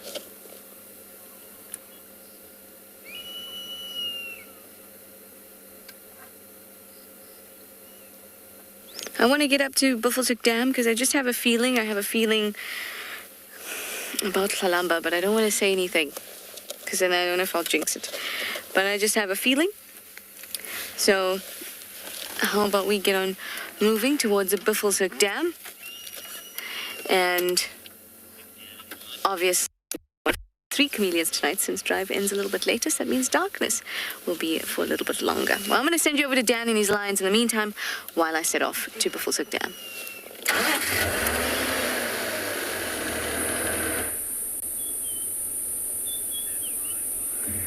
Welcome back. Have a look. We're still with the rest of the pride. They're slowly moving north.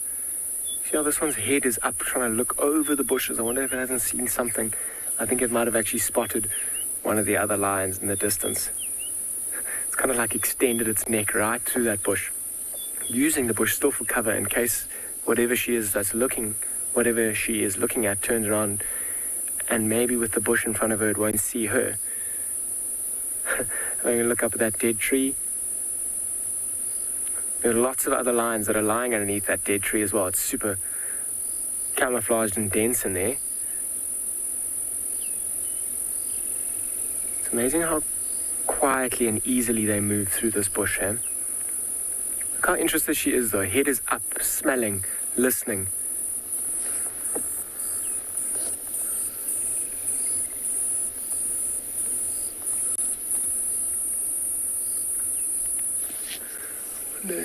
If I can't try and see whatever she's looking at, it might be her sister.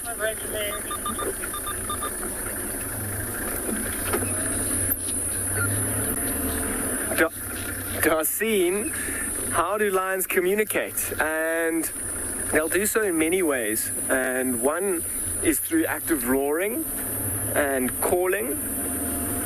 A serious way of communication, however, is also through scent. You'll see they'll smell. They've got an incredibly good sense of smell. Let me move forward back a little, or see what this lioness is going to do. So through scent is a really good way, through senses of calls, and through, remember how we saw them grooming and cleaning each other earlier. That's a really good way that they show affection, which is also a sign of or form of communication. Let me just move back a little bit so we can get this white line in picture without the bar being too. So I'm pretty sure that line that we were watching earlier was watching this lioness. Here she comes right towards the vehicle. The bar might be in the way, but that shows you just how close she actually is. So watch this one. Watch her sister. I wonder if they're not going to see how she's kind of going down into a stalk. I wonder if she's not going to try and pounce on her sister. Sneak up behind her. This is also a really good... Oh, maybe she's lost a bit of interest. Found a more interesting stick.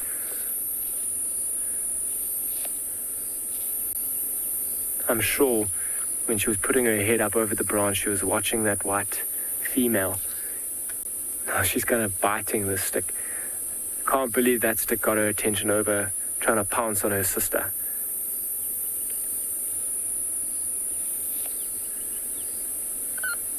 This lighting during this time of the day is beautiful. I mean, look at the coat of this lion. It looks stunning. And she's in really good condition.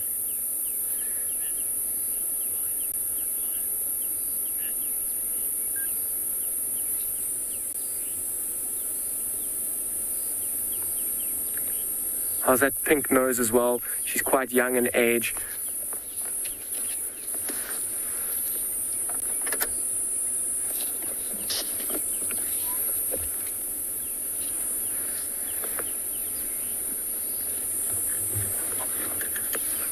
Let's move a bit forward here.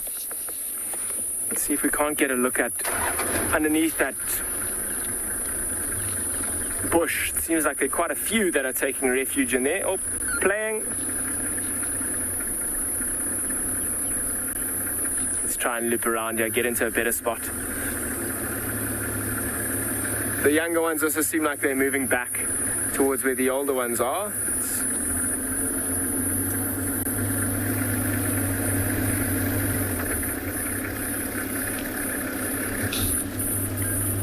Michelle, are the white lions the same age? And the answer is no. So the young female that we were just with now, she's about 1 year and 7 months old, and the male that we were with earlier is just over 2 years old. So close in age, but also very different in size because of their sexes. The male is quite a lot bigger, also because he's older, but because he's a male as well.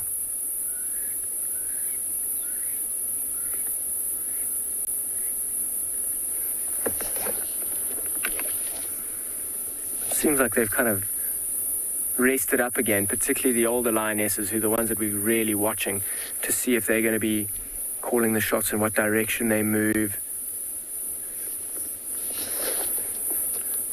Still watching, still very aware as to what's going on around them, listening very carefully. Maybe that herd of wildebeest that was around here earlier is going to come through again.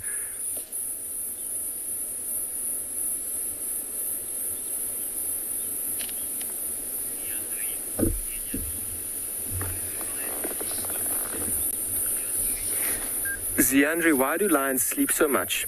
And the reason they sleep so much is they try and conserve as much energy as they can. And they'll need that energy that they conserve for when they're hunting. And by moving around, I mean, hunting out here is incredibly difficult, and there's not excess prey that's just easy to catch. So they really need all their energy and strength when they need it to take something down. So sleeping allows them to conserve that color.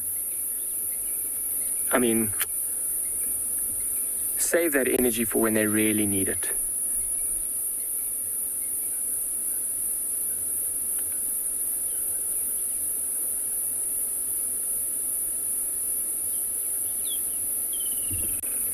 Look at this one, just looking over her shoulder. I wonder if she's not watching a few of the younger ones that are messing around, playing. It's getting to that time where I'm really hoping those males that are on the other side of the river will call. That might worry this young male that we're with. He always gets a little bit nervous, and he's under big pressure when those males come and join the pride. Yes, he's really showing off there, isn't he? colors in the light this afternoon is really stunning. You can see his ears. Look at his ears. You see how they're a bit torn and cut up. He spent a little bit of time fighting, particularly protecting himself against those males when they're trying to chase him away.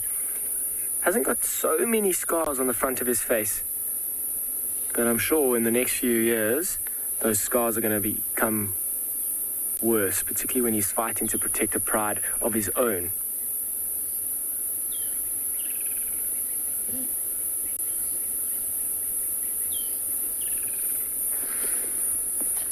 Really majestic like that mane as well. It's also going to start growing on the top of his head in the next few years, really developing and acting as almost like a scrum cap to protect this lion when it comes to needing to protect itself for the pride. It will fight against the other lions, and that mane will first things first act as like an intimidation factor against lions, and the bigger you are, the less likely another lion is to fight with you. But also, once they do get into a fight, having that mane to protect your head and your neck is very important. And that fur is quite coarse. It's not soft like it looks. And putting his head up, almost stretching there.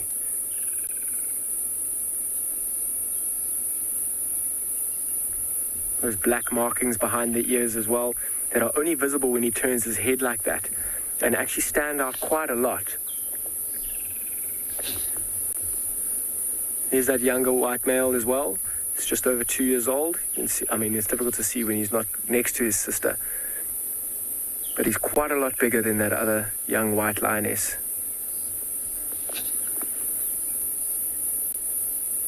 So there is some activity around. I mean, all their heads are up. You see how they're facing in different directions as well. That'll be so that they can cover the most ground and make sure that they can see what's coming, whether it be a prey or a predator.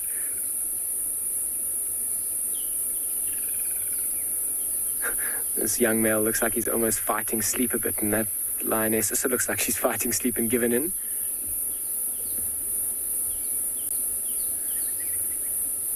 Look at that lion's ears. Can you see?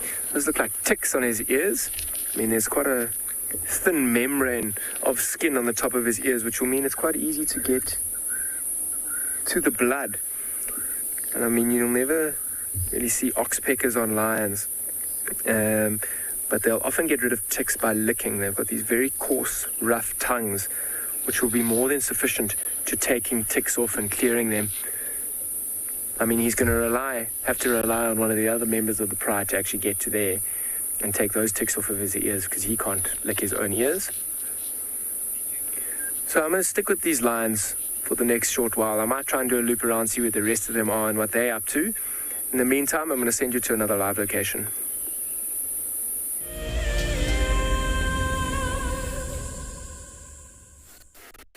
Well, then 6 with these lions, we are appreciating the last little bit of light for the evening. Some clouds over the western horizon. It's perfect time just to listen to the last sounds of the day before the nocturnal ones start to close in.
welcome back. So I've just done a little loop around, try and find the rest of the members, and here they all are lying. I've just turned on the infrared light. It's getting to that awkward lighting during the day, which might be a bit tricky with the camera. We were talking about the size differences between the two white lines. I mean, the female's the one kind of right in the middle of the shot, and the male's the one on the right-hand side looking over his shoulder. And even from there, you can see how much bigger he is. He's only a few months older than she is, but is already quite a lot bigger than her. And he's going to continue to grow at a much faster rate than this female. But he's going to get to an age where he's actually going to have to leave this pride. And if he does successfully get to that age, it'll be amazing, because these white line genes are quite rare. And for him to get up and move around and potentially take over a pride of his own will ensure that these white line genes continue to be spread. But very lucky for us, this young female, if she also survives, I mean, she's done an incredibly good job and she's really looking good. She'll be with this pride forever. She won't leave unless she wants to go and start her own pride somewhere else.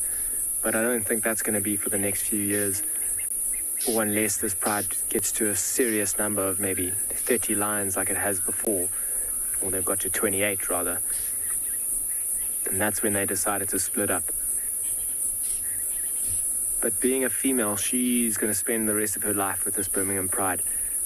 And these strong social bonds that she's developed in the past almost 2 years already will continue to develop throughout her life.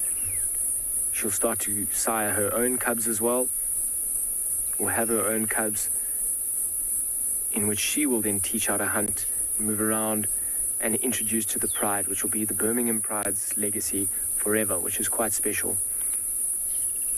And I mean, this Birmingham pride very likely has had these white line genes, or these leucistic genes, present for many, many years, but only since the presence of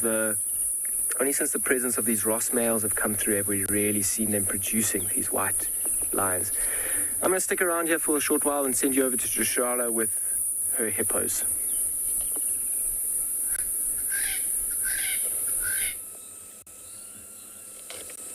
We've made it to Buffelshoek Dam, and I was hoping that we'd be able to get the hippos coming out of the water. But of course, first hope was that Tlalamba was somewhere around here, but evidently she's not.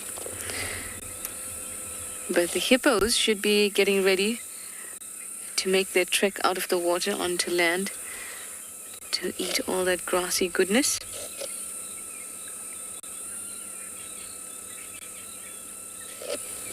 And before they do that, you'll see a bit of displaying and things like that. So it would be a nice time to come here, but these guys seem to be a little bit late.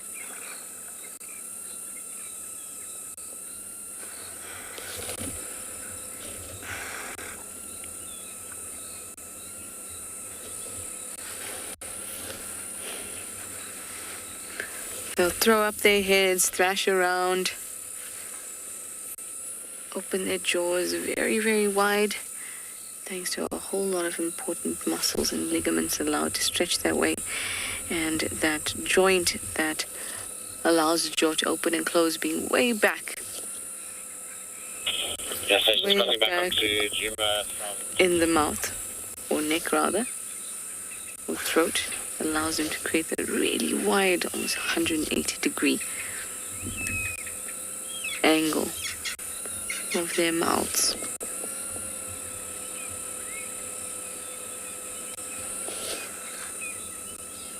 There's a little bit of bobbing up here and there, but nothing too serious.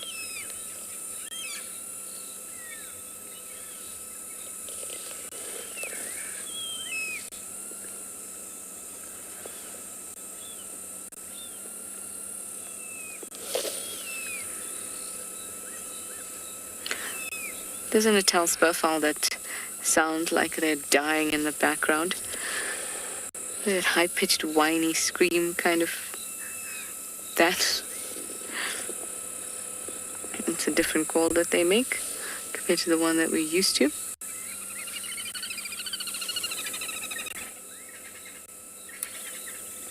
You also hear the whine of some thickneys, water thickneys, as they get warmed up to do their usual call that I can't do, but I love very much that ascending and descending call.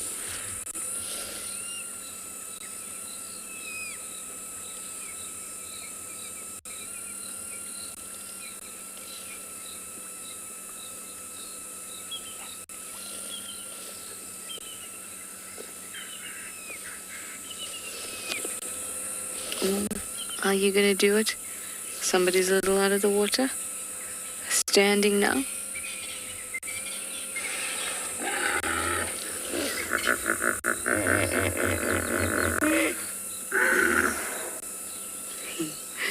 I like that.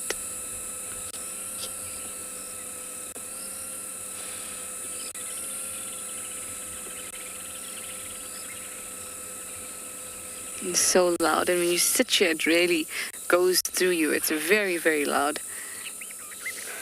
And it vibrates at such a strange frequency. Oh, there we go. It's time for displaying.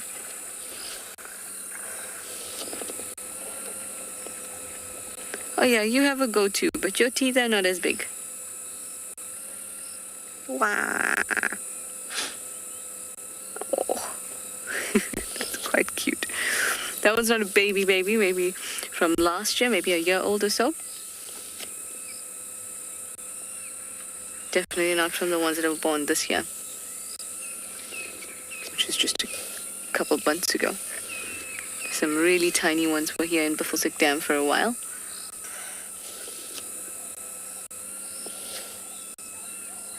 Now those tiny ones, instead of being tiny, are just tiny.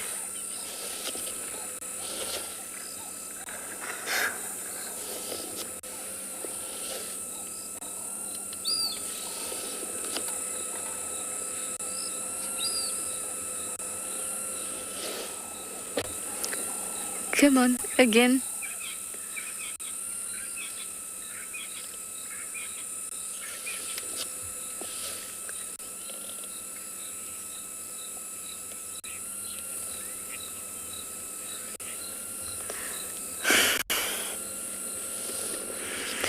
Arrowhead, you'd like to know what's a hippo's favorite music? Is it hip-hop? I feel like the hippos have all gone under because of that, Arrowhead.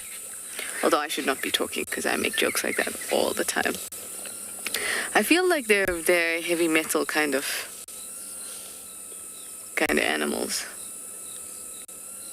Them being heavy and them bringing important chemicals from the land into the aquatic environment, which I'm sure must include some sorts of metals. I just, Arrowhead, took your joke and turned it into then a nerdy dad joke. All wrapped up in one. Those are my favorite kind.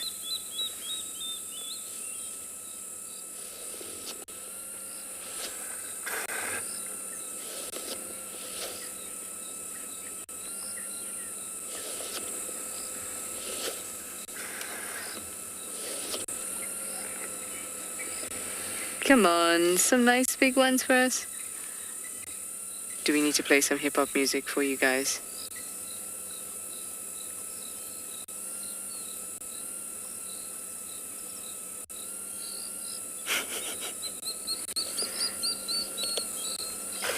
There's the water thickneys, starting to finally do their wonderful call.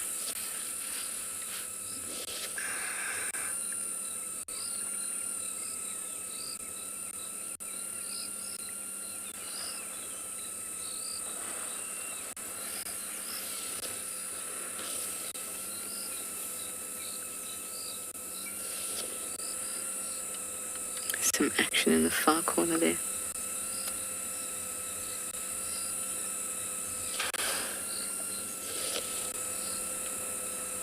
Now, no more action, of course. Fine, hippos, and I'm going to move on and look for chameleons tonight. And while I do that, I'm going to send you all over to Dan and his lions.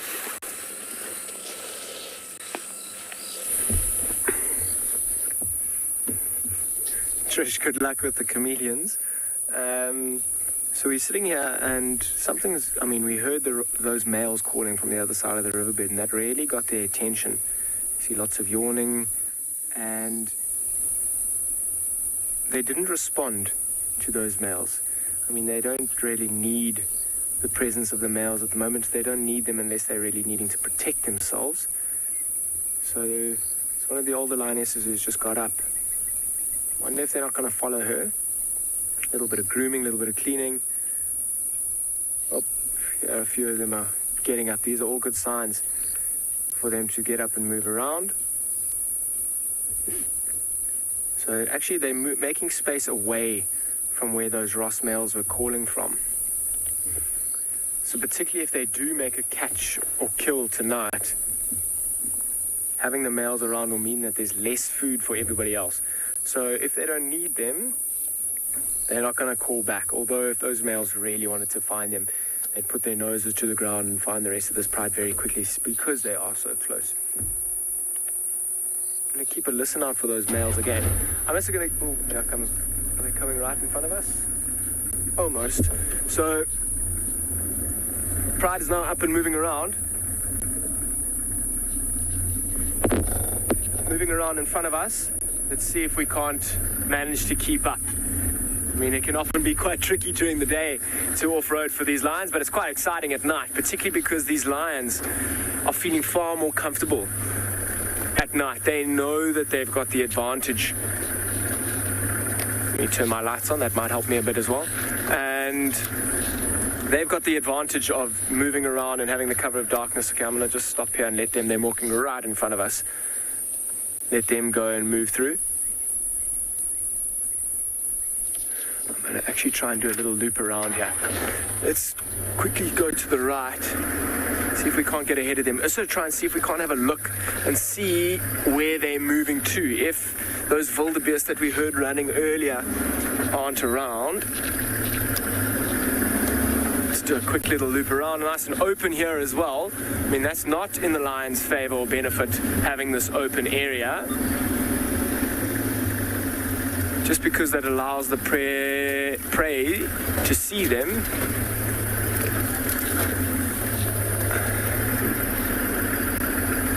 So let's see if we can't find... Oh, yeah, they are. Yes, they're moving quite quickly, actually.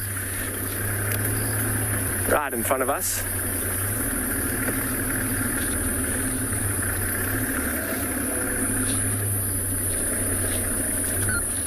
So, BK, have a look at these ones coming on the left.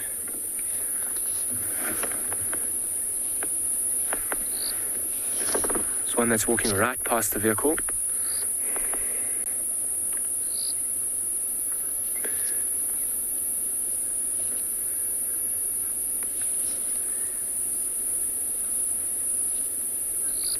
Here comes this male. It's quite an amazing sight, watching lions moving around in the darkness.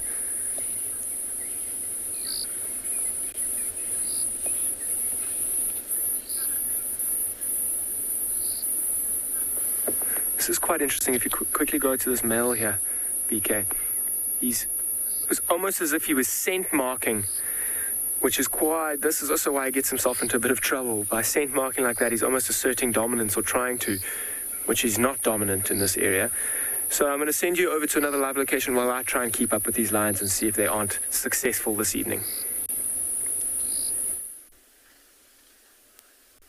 Well, we just had a brief view of ellies that are just crossing the road and heading off into a really deep thicket. I'm not going to follow them, not at night. And they were full of nonsense as well. There was one female in particular that was not nice to us at all. So I'm not going to be following these guys through the darkness.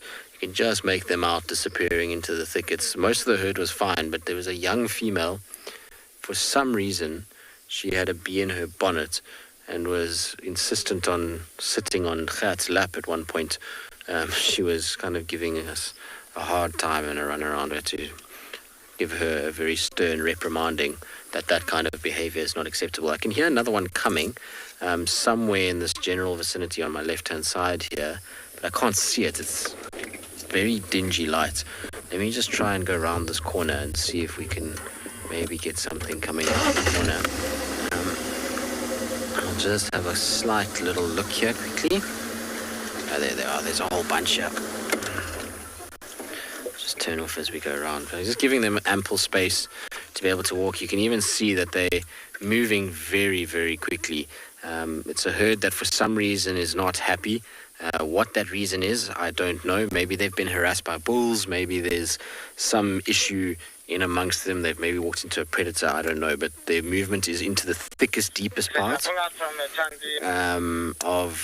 of this kind of area. It's a big drainage line. I can see they throwing their heads around all over the place. They just look very unsettled, these ellies. At the moment, it's difficult. Let me go forward for you, Gert. Got all these trees in the way, which is absorbing the infrared light at the moment. Here we go. Can hear them making a noise, and it's one in particular that is very irritated with something. I don't know what it is. This is a relaxed one. This is not one of the ones that's causing trouble. There's one in the background that I can just make out. I'll keep quiet so maybe you can hear the audio for it.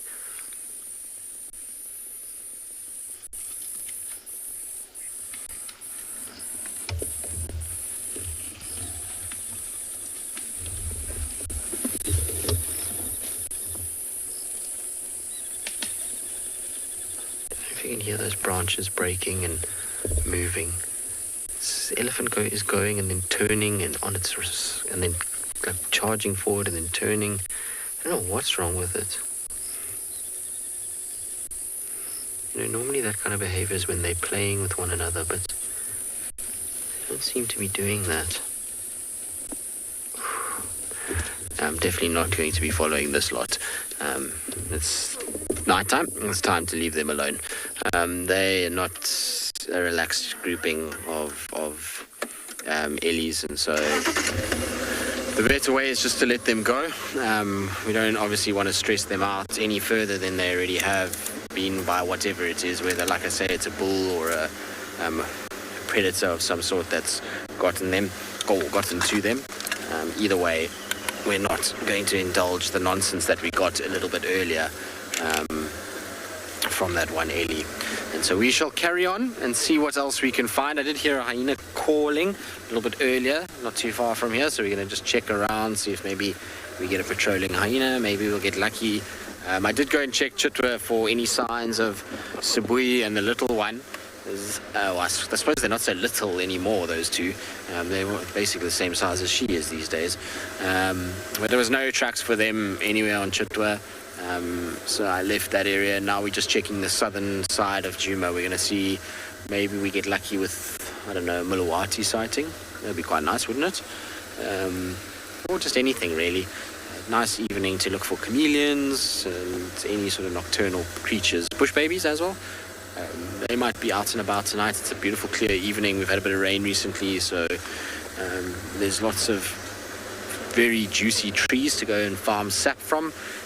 So maybe they'll be out and about. There's lots of nightjars calling. I've heard Mozambican or swamp nightjar, fiery neck nightjar calling as well. So there's a few of them. We'll just go and see. We'll potter about. Maybe Twin Dam's going to sit there for a little bit and just listen. I find at night like this, your best kind of game plan is just to sit and listen for a while, because if there is any sort of dominant predator around, like lion or leopard, they're going to call. Hyenas too. So they make a bit of a noise, and then there's alarm calls, there's birds of prey. You might hear an owl call that leads you to where they are. So it's worth just sitting a little bit at a waterhole and listening to the night sounds. It's at this time of the night where all the diurnals have gone to sleep and all the nocturnals are waking up, and so they like to make their presence felt when they wake up, so everybody knows that they're up and moving and that this is their territories. And that goes for owls and insects and frogs and various other things. I suppose in frogs it's more mating calls than it is a territorial thing. They're more advertising themselves in order to produce new little froggies, otherwise known as tadpoles.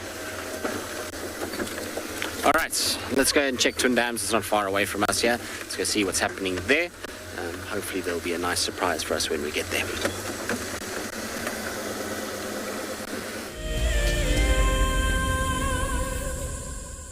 Have you been watching WildEarth and dreamt of being right there on safari with one of the guides? Well, now you can. WildEarth is offering you a chance to buy a ticket to dream. You or a friend can hop on board a live WildEarth show and join our guide on safari. The ticket is redeemable at any of our locations, anytime in the future. Only a limited number of tickets are available, so don't wait. Get your ticket now and start dreaming. Terms and conditions apply. My name is Lauren, and I'm currently working in Djuma Private Game Reserve here in South Africa. I love answering your questions during the live safaris. It's my favorite part. It feels like you're on the vehicle with me, and I'm able to teach you exactly what you want to know. If you want to ask a question on WildEarth, then you need to register on our website. Once registered, you must go to the live safari page and ask your question below the live feed. Welcome to my car. This is Wendy, and she's my favorite. She would love to have your name engraved on her so you can be with her every single time she goes on a safari here in Djuma. If you become a WildEarth explorer, you will have the opportunity to buy an engraved tag which we will attach to her. We will make sure to send you a digital picture to show you exactly where you are sitting on her. You will have front row seat in every single sighting.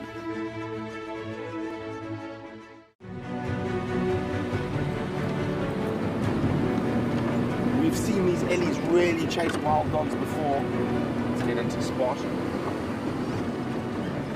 There we go, here it comes. Look at that, isn't that amazing?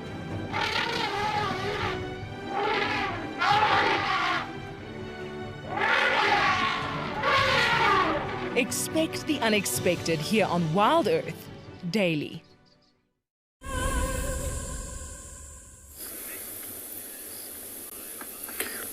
Welcome back, everybody. It's quite amazing to sit here in the darkness. I mean, look at those eyes. That's one that's in the middle. There's one on the left-hand side of the screen. I wonder if you can see it from where you are. She's going to turn her head there and might reveal her eyes and the reflection of the infrared camera. Then there's that one on the right-hand side. You see its eyes as well.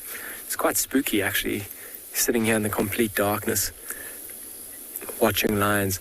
And they've kind of stopped where they are for now. And I'm parked also right on the edge of like a clearing or an open area. And what they're going to do is they're going to stop and they're going to listen. And they're going to smell and they're going to look. Particularly through this open area. Look if there's any options for some prey.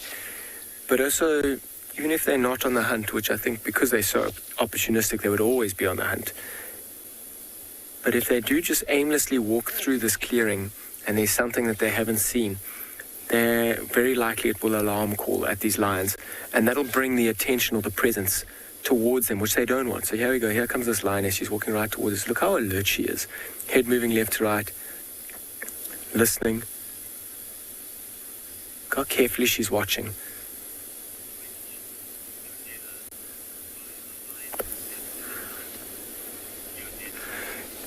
Yonela, why are lions more active at night? Normally it's quite a lot cooler, so you can conserve quite a lot more energy. You don't have to waste energy on trying to keep yourself cool. They also have the advantage of being more camouflaged under the darkness. Their eyes are also incredibly well adapted.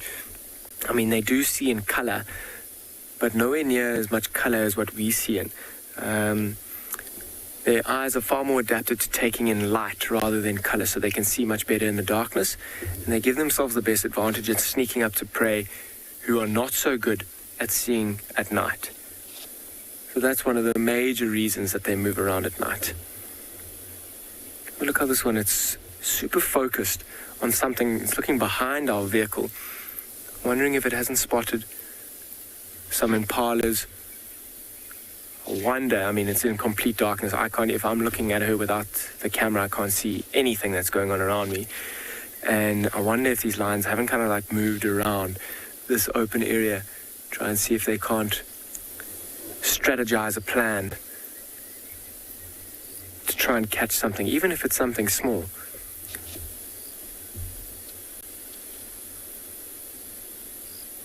Is that one looking away? I think I might have seen the white one moving around in front of us, but it's very tricky to see. I think it's behind a bush beaker. I think it's going to be impossible to put on camera. But if it keeps going, we'll keep a lookout. And I mean, it's amazing just how much that white one, there she goes, just how much that white one stands out in the darkness. She seems to be, I assume it's the white female, just judging by her size. Let's see if we can't put her on. She's kind of just behind those bushes now.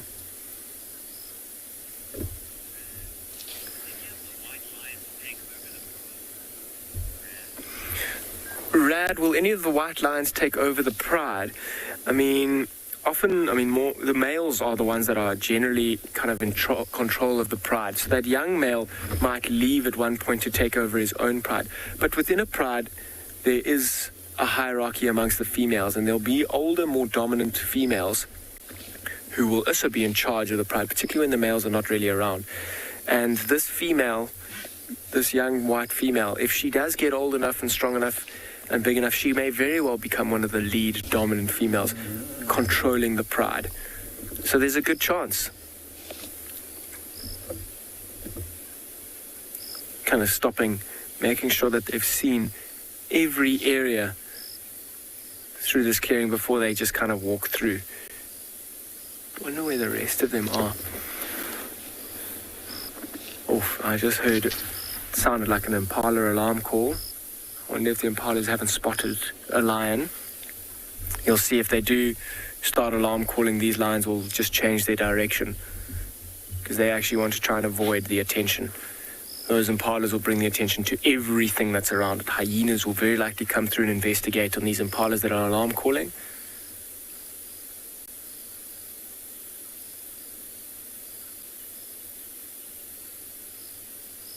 Even those male lions that were calling on the other side of the river, if they hear these impalas alarm calling consistently, they'll come and investigate. That might be impalas alarm calling at leopards. Maybe a leopard has caught an impala, in which case a male lion will come through and overthrow the leopard to take its kill.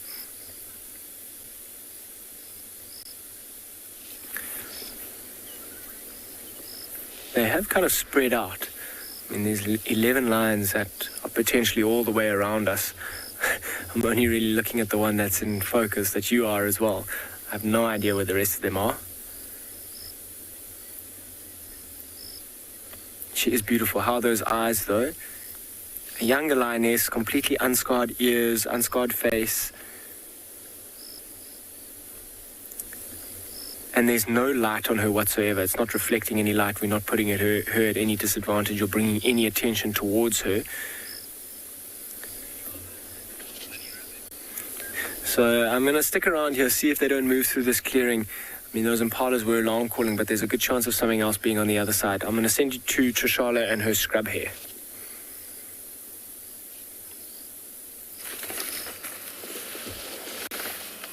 It is me, Tswalu, with the scrub hair. Not always the one I'm searching for at night, but sometimes it's not the gift you want, but the gift you need. And often I need to see scrub hairs because they're so cute, and when I'm busy looking for chameleons, I forget just how cute they are. Sometimes I just need to stop and watch.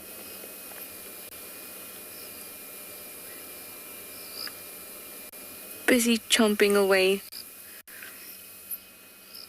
They are nocturnal. Although you will see them in the day as well, especially if it's overcast, because the primary reason that they're nocturnal is because they want to... Oh, this stuff all over us. Because they want to evade any aerial predators. So when it's a rainy day or an overcast day, most eagles and things like that would not be... Oh, something's interested it. Would not be able to fly, and so they feel a little bit more comfortable. But at night, they can be quite sure that avian predators are not going to get them. However, leopards, on the other hand, one girl in particular that I know, Tlalamba, she likes herself a scrub hair.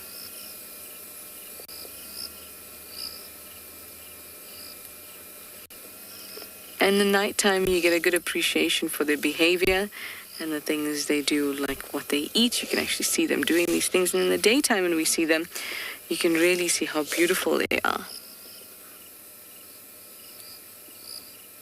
And I quite like that we get to see both sides of them in a game drive sometimes, especially now that we've pushed it back a little bit.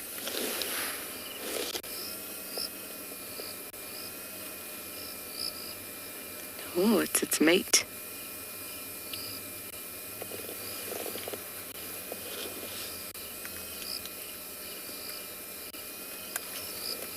Warthog Queen, you'd like to know if scrub hares and spring hares are related? Yes, they are. And they certainly are.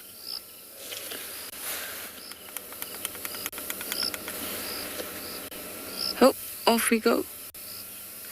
Often this time of year, I remember 2 years ago and last year, this time of year, you'd see lots of mating, and sometimes you'll even see the little ones come through and nurse. Oh, that looks like that might have been an attempted mating.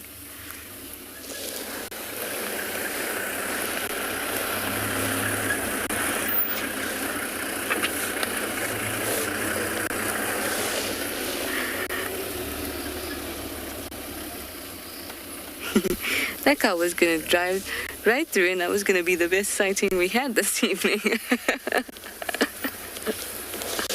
All right, I'm going to keep on going, let them through, and I'm going to send you over to Tristan, who's still searching. I hope that he finds a chameleon. Maybe he will. Well, Trisha's scrub hare has teleported from her side to our side, because we also have one that refuses to stay off the road, so I've been having my lights off. A technique that you can use is light off, and then you just put a spotlight to the side, and then they run to where the spotlight is because they can see that there's no danger. So there it goes off into the thicket, which is often how you get rid of them off the roads, rather than chasing them for a long period of time. Like some people do with their lights on. You just turn your lights off and just shine on one side, and as soon as they can see that there's nothing in that area... Sorry, little diker. Amazing the difference at night to during the day. During the day, this little diker would have run a long way from us, whereas tonight it's just kind of walking across the road very gently. It's not too worried about our presence at all. So you can see it's just kind of walking rather than sprinting. In fact, doing Steenbok and Diker is actually a lot easier at night than it is any other time. You see they're a little bit curious. You see how it's coming in to kind of look at us before moving. The complete opposite reaction to what we see in daylight hours. There's a little female or a little male. I can't say a little male. It's got the horns, as you can see in the back there. Fortunately, it's gone behind a little bush, as they sometimes do. I was hoping it was going to for us in the little open clearing, and if I do start, I suspect that it will run away. No, here it goes, behind the thicket. Always nice to see anyway. It's always good when you get to see a diurnal animal behave slightly differently at night than it does during the day. The reason why they don't bolt off at night in comparison is because they can't see where they're going as well as they can during the day. So it's a lot more dangerous for them to go shuttling off into the thickets, whereas in the day, they can kind of see up ahead of them, whereas at night they don't know what's lurking.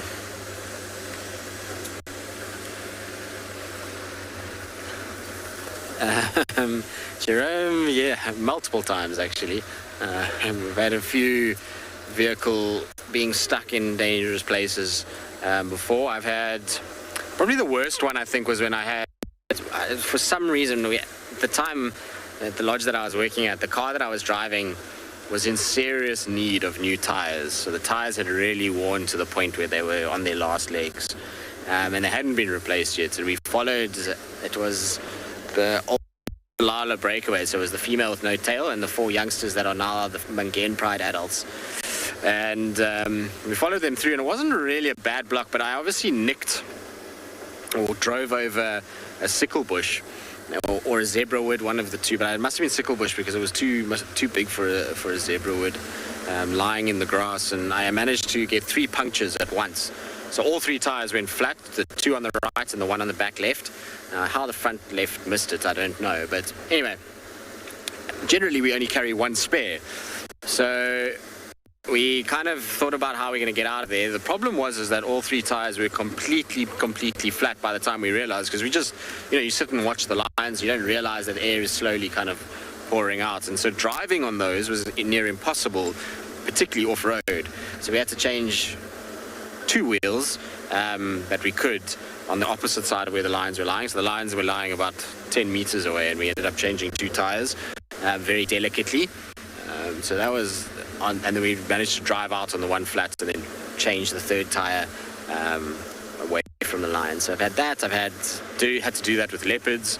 I once got stuck with a leopard in a tree, and the leopard in the tree was literally right above us, and we had a vehicle that just did not want to engage in diff lock at all, and didn't want to kind of get out of this very easily accessible spot. And so we had to wait there until somebody came, and then we had to crawl across the bonnet and tie the tow rope on the front side of the car while they kind of hung from the back side of their vehicle and then towed us out. So lots of random things like that, but generally animals are quite funny. As long as you stay on the car itself, or you are standing like behind the wheels and they can't actually see you, sometimes they don't even pay any attention. Those lions, when we changed those tires, those lions did not flinch. They literally slept through the entire thing, even though we had to pull off a tire, put another one on, put the tire on the bonnet, and had to walk outside of the car. There was no other way around it. They were fine. They didn't move at all. And it was only because we kind of went very, very slowly, and we were on the other side of the car. And so we just kind of looked like we're part of that element. They'd open their eyes and just check a little bit, but none of them really panicked too much. But yeah, there's been random things like that. I think over the years I've forgotten a couple of them. You just kind of start adding up the times that it's happened, and it becomes more frequent than you even realize. And you start to forget about certain ones that you've had over the years. But it does happen. It's part and parcel. I've had breakdowns as well in sightings with dangerous animals. Sometimes you leave the spotlights on too long and you drain the batteries and you can't start. Those kinds of things. Anyway, it's one of those things, and hopefully that won't happen tonight. But it would be nice to be finding something that we were stationary for that we could potentially run down our battery.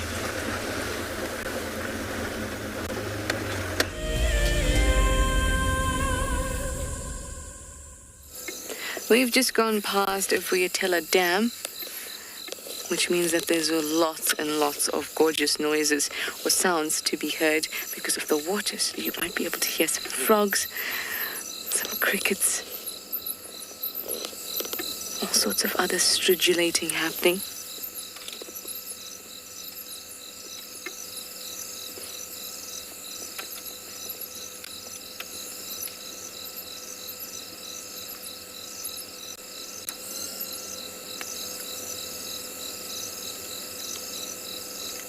The sound of a summer's night.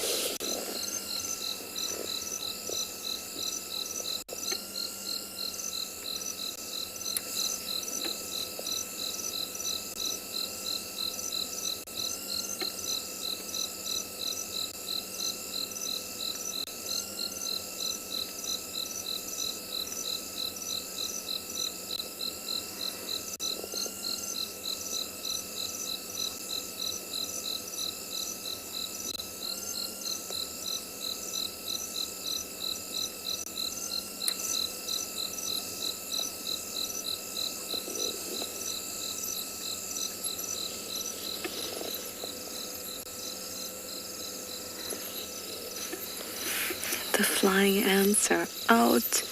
There's some alates out. And they're flying all over us. It's actually quite annoying. But it's the sounds, sights, and feelings of those summer evenings in South Africa. And out in the bush. Gorgeous, gorgeous as always.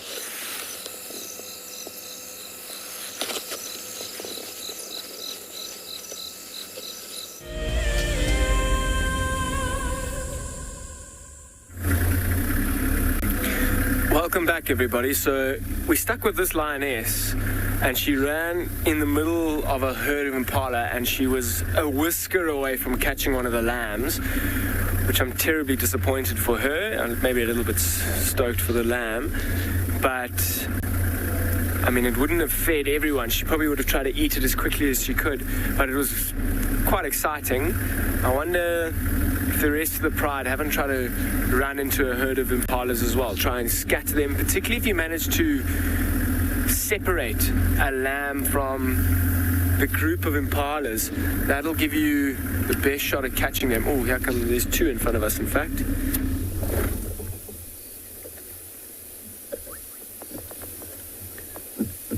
This time of the year, I mean, with the little ones, the little lambs, particularly impala lambs, it's quite a good time for these younger ones to learn how to hunt and move around and actually learn how this pride will kind of separate and move into formation before a hunt. Sounds like some elephants. The elephants really don't like lions. We'll see what they do if they see them. Gordon, how often do lions hunt? I mean, because of their opportunistic nature, they're almost permanently looking for food. If they get a chance to hunt during the day or during the evenings, they'll take it. Just trying to listen quickly. Sounds like there's a herd of elephants that have come across these lions as well. So they'd love to hunt every day as well. And I mean, like they've just been hunting now, they weren't successful. They're going to keep going. Even if they're moving from point A to point B, with that being the intention, if they find an opportunity, they'll definitely try and take it and go into a hunt. So they almost, whenever they're moving, they're looking for an opportunity to hunt and move around. Just make sure I don't drive. There's another one in front of us here. Turn my lights off. I don't want to bring any unnecessary attention towards her or the rest of the pride. Stopping, looking, listening. I mean, all 11 of these lions are scattered all over. And they'll often try and chase a herd of impalas into the lions that are waiting. And it's amazing, even in the darkness, you can see with that one walking away, that black tip to her tail and those black tips behind the ears stand out incredibly.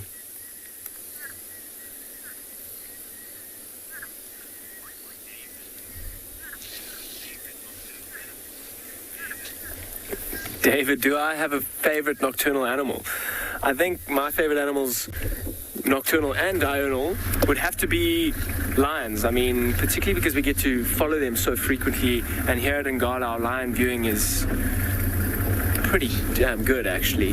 So being able to follow them on a daily basis and kind of understand their movements, they are incredibly fascinating. And sometimes you think you understand a lion and you can predict something, and then tomorrow they prove you completely wrong. So I think nocturnal animals and diurnal animals as well, I mean, lions have got to be there for me, the favorites. But there's all sorts of smaller things that come out at night, like your little bush babies and chameleons and nightjars. And aardvark is a really special nocturnal animal that I've only seen a handful of times around here, and it's always been a very quick, brief sighting.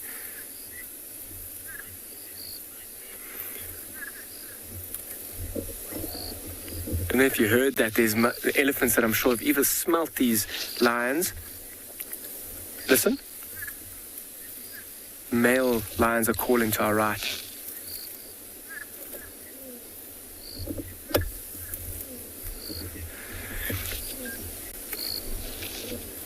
Not sure if you can hear those male lions. It's quite amazing, actually.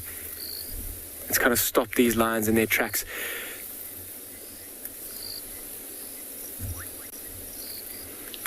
But carry on going. I'm sorry that you can't hear it. But I'm going to keep going behind these lions for our short few seconds left here. But it's been an absolutely amazing show. I mean, just having the privilege of being able to follow these lions, particularly in their preferred time of day during the night, particularly with this infrared camera without putting them under any pressure. From leopards at Djuma, elephants at Djuma as well. landscape at Tswalu. And I know this afternoon I set out to see an elephant with a baby. That's going to be my goal for tomorrow morning. See if we can't find her and see if this Lion Pride hasn't caught something. Thank you very much.